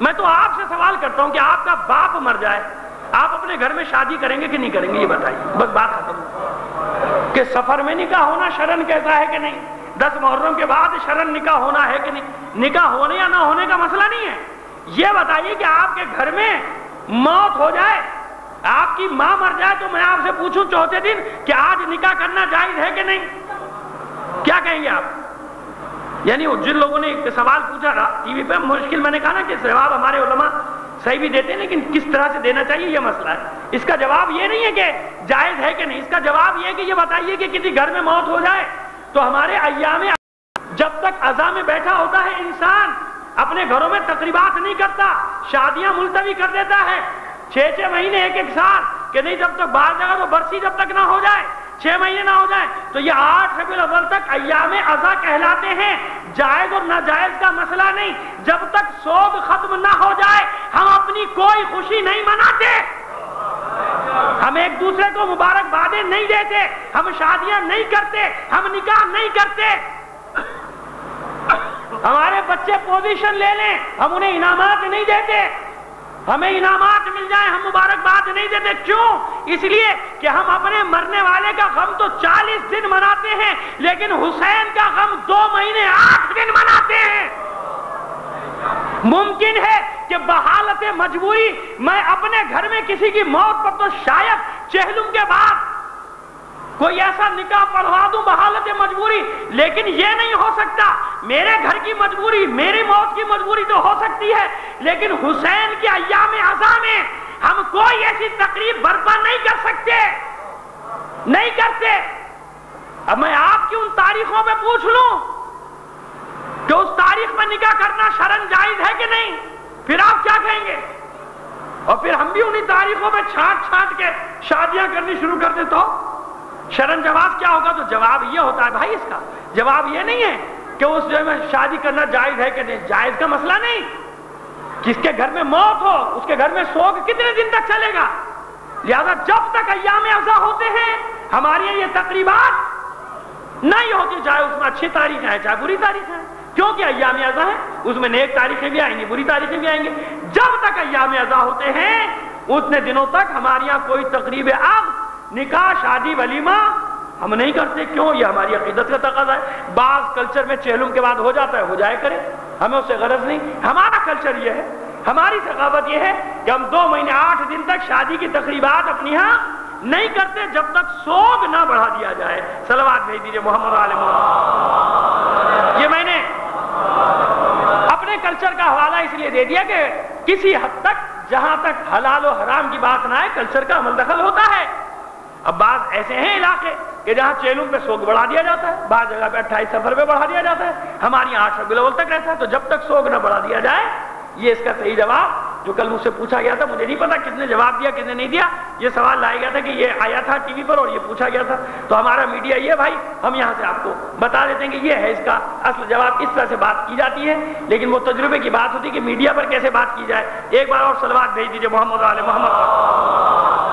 روتے سب ہیں، اعتراض ہم پر ہے، کیا رونے پر اعتراض نہیں ہے، رونے پر اعتراض نہیں، آپ مکے میں جا کے روئیے کوئی آپ سے نہیں لڑے گا، آپ مدینے میں روئیے کوئی نہیں لڑے گا، آپ کعبے سے چمٹ کے روئیے کوئی نہیں لڑے گا آپ سے، آپ کعبے میں بیٹھ کے روئیے کوئی نہیں، رونے پہ اعتراض نہیں، رونا بدعت نہیں ہے، جہاں اس کو یہ پتا چلے گا کہ یہ حسین پر رو رہا ہے، یہ عجیب بات۔ میں نے اپنی آنکھوں سے دیکھا بعض جنت البقیع کی قبروں پہ چند لوگ گئے رو رہے ہیں، وہاں کھڑے میں متوع اور چھوٹتے نہیں روک رہے، ارے بھائی ابھی اس قبر پہ جہاں ہزاروں کا ہجوم ہے رو رہے ہیں سب، تو وہاں بدعت تقریریں اور سب ایک مصیبت، اور ایک دور افتادہ کونے میں نے دیکھا چند لوگ رو رہے ہیں زاروں قطار، وہی لوگ جو یہاں کہتے ہیں بدعت ہے شرک ہے، اور یہیں کے لوگ رو رہے ہیں لیکن بڑا خوش ہو رہا ہے متوع، اور شرطہ بھی بڑا خوش ہو رہے ہیں، پولیس والے ان کے مولوی بڑے خوش ہو رہے ہیں، بھائی کیوں؟ وہ کہہ رہے کوئی آیا تو صحیح ہے رونے،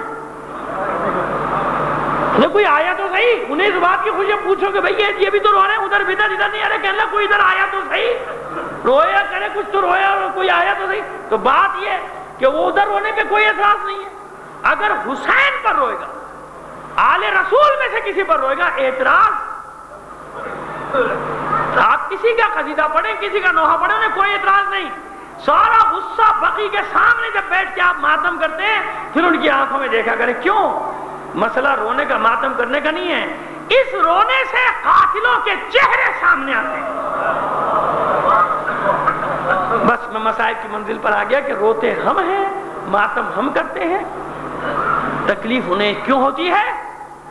ظاہر پانی نشیب میں مرتا ہے، ورنہ جس کا کوئی تعلق نہیں واقعی کربلا سے اسے کیا پریشانی ہے ہمارے رونے سے؟ ہم رو رہے ہیں، آپ کو کیا پریشانی؟ مصیبتوں میں رو رہے ہیں. لیکن لوگوں کو گمراہ کرنے کے لیے کہا جاتا ہے کہ نہیں ان کے مجلسوں میں نہیں آنا. کیوں؟ یہ تبرہ کرتے ہیں، ان کو برا کہتے ہیں. نہیں، ہم مصائب پڑھتے ہیں، کس کو برا کہتے ہیں؟ یزید سے آپ کی دوستی ہے، ہم یزید پر لعنت کرتے ہیں. ابن زیاد سے آپ کی دوستی ہے، ہم اس پر لعنت کرتے ہیں. شمر سے آپ کی دوستی ہے، ہم اس پر لعنت کرتے ہیں. عمر ابن سعد سے آپ کی دوستی ہے جو لشکر میں سپہ سالار تھا، ہم اس پہ لعنت بھیجتے ہیں. کیوں؟ آپ آل رسول کو نہیں مانتے، آپ نواس رسول کو نہیں مانتے. جو نواس رسول کا خون بہائے ہم اس پر لعنت بھیجتے ہیں، ہم ان کے کارنامے بیان کرتے ہیں. کیوں؟ آپ کو کیا پریشانی؟ اسی لیے عزیزداروں میں کہتا ہوں کہ دو یہ شجرے چلے آ رہے ہیں. کلمہ پڑھنے سے پہلے ان کے باپ دادا رسول سے لڑتے رہے، کلمہ پڑھنے کے بعد ان کی اولادیں اولاد رسول سے لڑتی رہی. پورے شجرے. خلاصہ 2 جملوں میں نے آپ کے سامنے کیا ہے. اچھا، جنگیں مردوں میں ہوتی ہیں، مرد لڑے جنگ. ابو دجانہ انصاری کی تلوار کی زد پہ میدان احد میں ہند بنت عتبہ آ گئی تھی، ابو سفیان کی بیوی. روک لیا، وار نہیں کیا. کچھ مسلمانوں نے پوچھا اے ابو دجانہ انصاری، موقع تھا قتل کر دیتے اس دشمن خدا کو. کہا مجھے شرم آئی کہ رسول کی دی ہوئی تلوار کو ایک عورت پہ چلا دوں. یہ تھی دلیری، یہ تھی شجاعت، یہ ہے رسول کا صحابی. نہیں، آ بھی گئی زد پر تو چھوڑ دیا. حالانکہ میدان جنگ ہے، میدان جنگ میں وار کر سکتا تھا ابو دجانہ انصاری، لیکن نہیں کیا وار. کیوں؟ کہا کہ مجھے شرم آئی رسول کی دی ہوئی تلوار. یعنی بہادری کا تقاضا نہیں ہے کہ بچوں عورتوں پہ ہاتھ اٹھایا جائے. رسول نے بچوں کو مارا، عورتوں پہ ہاتھ اٹھایا فتح مکہ کے بعد؟ اور کسی جنگ میں کہیں بتاؤ یہودیوں کو بنی قریظہ میں 400 کو تحت تیغ کیا، عورتوں بچوں پہ ہاتھ اٹھایا؟ نہیں. یہی فرق ہے، یہی تو ہم بتانا چاہتے ہیں دنیا کو کہ اس فرق کو سمجھو کہ اگر مسئلہ تمہاری نظر میں صرف 2 شہزادوں کی جنگ کا ہے، حکومت کی جنگ کا، چلو فرض کر لو، شہید کر دیا نا حسین کو. حسین کے لشکر کو آپ نے کبھی شہزادوں کی جنگ تھی، ایک کے ساتھ ہزاروں نے دیا، ایک کا ساتھ لوگوں نے چھوڑ دیا. اتنی کہہ دینا اب یہ بات تھی. اچھا شہید کر دیا مردوں، جنگ ختم ہو گئی نا. حسین شہید ہو گئے، حسین کے 72 سپاہی شہید ہو گئے، جنگ ختم ہو گئی نا 10 محرم کو. اس کے بعد کیا ہوا؟ وہ بھی شہزادوں کی جنگ تھی یا نفرتیں تھی 60 سال سے جو سینوں میں پل رہی تھی؟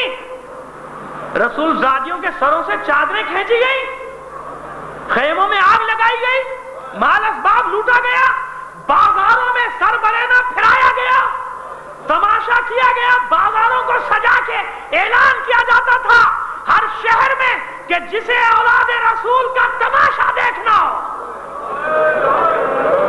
رسول کی بیٹیاں قیدی بنا کر لائی جا رہی ہیں. یہ بھی شہزادوں کی جنگ ہے، یہ بھی حکومت کی لڑائی ہے. یہود اور نصارہ کے ساتھ یہ کرنے کی اجازت نہ تھی جو مسلمانوں نے اولاد رسول کے ساتھ کیا تھا. معصوم بچیاں، 4 سال کے بچے، 5 سال کے بچے کس طرح پشت ناقہ پہ باندھا گیا تھا، اور بے پالانوں کے اونٹ، ان پر رسیوں سے ان بچوں عورتوں کا باندھا جانا. اور کتنا لمبا سفر، 1400 سے 1700 کلومیٹر کا سفر کیا ہے ان بیویوں اور بچوں نے. 100 سے زیادہ قیدی تھے. جب کربلا سے اسیروں کا قافلہ چلا ہے عورتیں اور بچے ملا کر، جی پڑھیے گا تاریخیں، 100 سے زیادہ. اور جب یزید کے دربار میں یہ اسیروں کا قافلہ پہنچا ہے تو 12 اسیر باقی بچے. 12 راستے میں جو قیدی گر جاتا تھا اونٹوں پر سے، یہ ملعون قافلے کو روکتے نہیں تھے، وہ اسی صحرا میں تڑپ تڑپ کر جان دے دیتا تھا. وہ بیوی یا وہ بچہ جان دے دیتا تھا. اور یہ اسی طرح دوڑاتے رہتے تھے اپنے ناخن. اور ثبوت وہ قبریں جو بنی ہوئی ہیں راہوں میں، اردن سے لے کر شام تک چند قبروں کے نشان، کہ یہ ان شہیدوں کی، ان اسیروں کی قبریں ہیں کہ جن کا نام پتہ کوئی نہیں. بس یہ اس قافلے سے بچھڑ گئے، گر گئے، تڑپ تڑپ کر صحرا میں جان دے دیتے تھے. کتنے دن تڑپتے ہوں گے، کب تک تڑپتے ہوں گے وہ بھوک اور پیاس سے.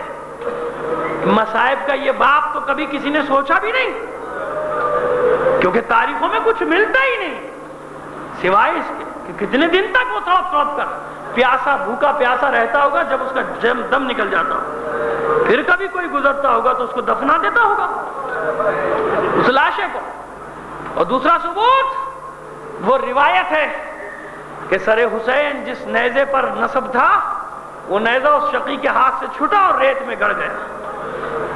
لاکھ جتن کیے گئے مگر سر حسین آگے بڑھنے کا نام نہیں لیتا، وہ نیزہ نکلتا نہیں زمین سے. شمر نے تادیانہ سنبھالا کہ میں جانتا ہوں کیسے حسین کا سر آگے بڑھے گا.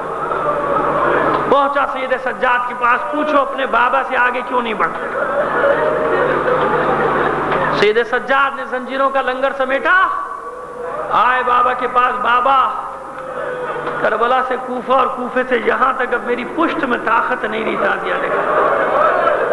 بابا آگے کیوں نہیں بڑھتے؟ مجھے یقین ہے اس روایت پر کہ اس عالم میں بھی حسین کی آنکھوں سے اشک جاری ہو گئے.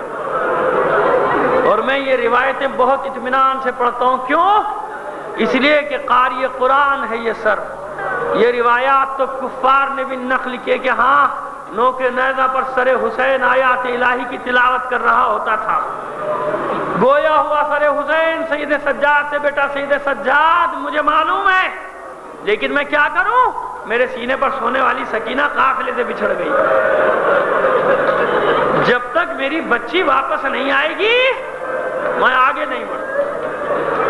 عزادارو، کہیں بھی حسین بچھڑا نہیں اپنی سکینہ سے، نہ سکینہ بچھڑی اپنے بابا سے. شام غریبہ میں بھی سکینہ بابا کے سینے پر ہی تھی، سفر میں بھی ساتھ ساتھ تھی، زندان میں بھی بچی اپنے بابا کے ساتھ. بس عزادارو، قافلہ روکا گیا، بیبیاں واپس اتری اور مخالف سمت میں جا رہی ہیں. رسیاں کھول دی گئی، بیبیوں کی آوازیں دیتی جاتی ہیں سکینہ سکینہ. کچھ دور مخالف سمت میں گئی تھی زینب کہ کان میں بچی کے رونے کی آواز آنا شروع ہوئی. اب اور تیز قدم بڑھائے تو کیا دیکھا کہ کوئی بیوی ہے جس کے زانوں پر سکینہ لیٹی ہوئی ہے. سیاہ چادر میں ملبوس ہے بیوی، اس کے زانوں پر یہ بچی لیٹی ہوئی. زینب نے تیز تیز قدم بڑھائے، آواز دی سکینہ. سکینہ نے پھوپھی کی آواز سنی، دوڑ کر اپنی پھوپھی کی گود میں آ گئی. تسلی دی، ڈھارس سکینہ کو. اور ثانیہ زہرا نے اس بیوی کو دیکھ کر کہا، بی بی آپ نے بڑا احسان کیا، آپ کا بہت شکریہ. اس دور میں جب اذیتیں دینے والے تو ہیں، برا بھلا کہنے والے تو ہیں، آپ نے اس یتیم بچی کے سر پر ہاتھ رکھا، اسے تسلی دی، اسے ڈھالا. بس یہ شکریہ ادا کرنا تھا کہ اس بیوی نے اپنے چہرے سے نقاب ہٹائی اور کہا زینب کس کا شکریہ ادا کر رہی ہے؟ میری بچی زینب، ارے کس کا شکریہ ادا کر رہی ہے؟ میں کوئی اور نہیں، تیری ماں زہرا ہوں. بیٹیوں کی عادت ہوتی ہے نا کہ اپنی تکلیفیں کسی سے بیان نہیں کرتی. اچھی بیٹیوں کی تو یہ عادت ہے ہی کہ کبھی کسی سے کوئی گلہ شکوہ نہیں. لیکن ماں ایک ایسی ہستی ہوتی ہے کہ بیٹی اپنا ہر دکھ اپنی ماں سے بیان کرتی. برسوں کی بچھڑی ہوئی زینب اپنی ماں سے، برسوں کی بچھڑی ہوئی زینب. کب بچھڑی تھی؟ جب زینب 3-4 سال سے زیادہ کی نہیں تھی. جب سے بچھڑی ہوئی زینب، ماں کی گود ملی، پھوٹ پھوٹ کر رونے لگی زینب. سر ماں کی گود میں رکھا، زار و قطار رو رہی ہے. اب اپنا ہر دکھ بیان کر رہی ہے. ماں، تمہیں پتا ہے کیا ہوا کربلا میں؟ تمہارا بڑا گھر اجڑ گیا.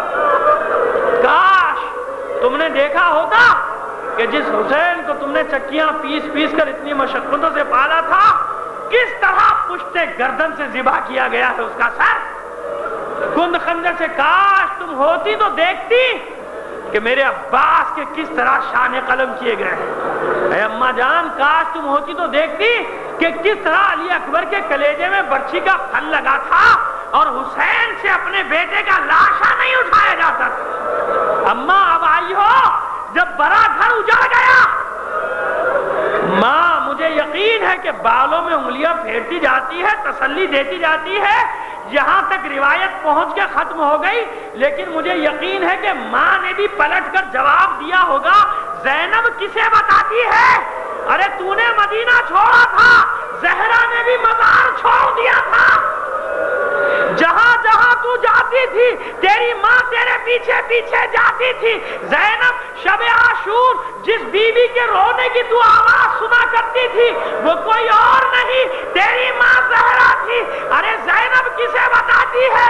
جب میرا حسین ذوالجناح سے نیچے آ رہا تھا میں ہی تو گود پھیلائے بیٹھی تھی، کہیں اور نہیں گرا تھا حسین۔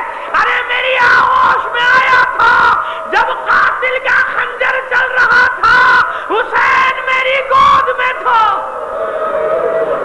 اللہ لعنت اللہ۔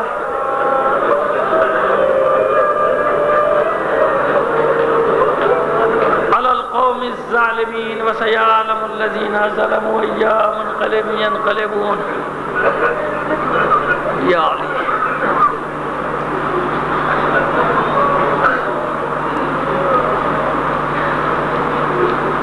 بار الہ بحق محمد آل محمد ہمارے اس قلیل عمل کو قبول فرما لے، اپنی حاجات اپنے امام زمانہ کے توسل سے تیری بارگاہ میں پیش کر دیں۔ دنیا میں جہاں کہیں بھی مومنین آباد ہیں ان کی جان و مال عزت و آبرو کی حفاظت فرما۔ عزاداران حسین کو اپنے حفظ و امان میں رکھ، جو مومنین عزادار ہونے کے جرم میں شہید کر دیے گئے انہیں شہدائے کربلا کے ساتھ محشور فرما، جو اسیر ہیں اسیران کربلا کے صدقے میں رہائی عطا فرما، جو بیمار ہیں خاص طور پر جن مومنین نے اپنے مریضوں کے لیے دعائے صحت کے لیے کہا ہے، ایک صاحب کی خالہ اور ان کا بھتیجا اور بھی بہت سارے مومنین ہیں، ہمارے دوست ریحانہ اعظمی کی والدہ ICU میں داخل ہیں، ان تمام مریضوں کو شامل کر کے دعا کریں بحق بیمار کربلا انہیں شفائے کاملہ و عاجلہ عطا فرما۔ تمام مومنین جو نادار ہیں غریب ہیں ان کی ناداری اور غربت کو دور فرما، جو بے روزگار ہیں انہیں روزگار عطا فرما۔ باری الہ مومنین میں اتحاد اتفاق الفت اور محبت پیدا کرتے ہیں، ہمیں دین کو سمجھنے اور اس پر عمل کرنے کی توفیق عطا فرما۔ ہمیں موت نہ دے جب تک تو ہم سے راضی نہ ہو جائے، جب تک اہل بیت علیہ السلام ہم سے راضی نہ ہو جائے۔ باری الہ اس مملکت خدا داد پاکستان کو داخلی اور خارجی دشمنوں کے شر سے محفوظ کر دے۔ باری الہ جو عناصر اس ملک کو نقصان پہنچانے کے در پہ ہیں ان کے ہاتھوں کو کاٹ کے رکھ دے۔ باری الہ ہمیں صحیح وقت پر صحیح فیصلے کرنے کی توفیق عطا فرما، ہمیں اس قابل نہیں اس قابل بنا دے کہ جب تیری آخری حجت کا ظہور ہو تو اس کے ادنا سے سپاہیوں میں شامل ہو سکے۔ آپ سے درخواست کروں گا بیگم و محمد ظفر خان مرحوم، بیگم و عبدالرحمن خان مرحوم، خورشید بیگم مرحومہ، اس خاندان کے دیگر مرحومین اپنے مرحومین اور شہدائے ملت کو شامل کر کے ایک بار سورہ فاتحہ اور 3 بار سورہ اخلاص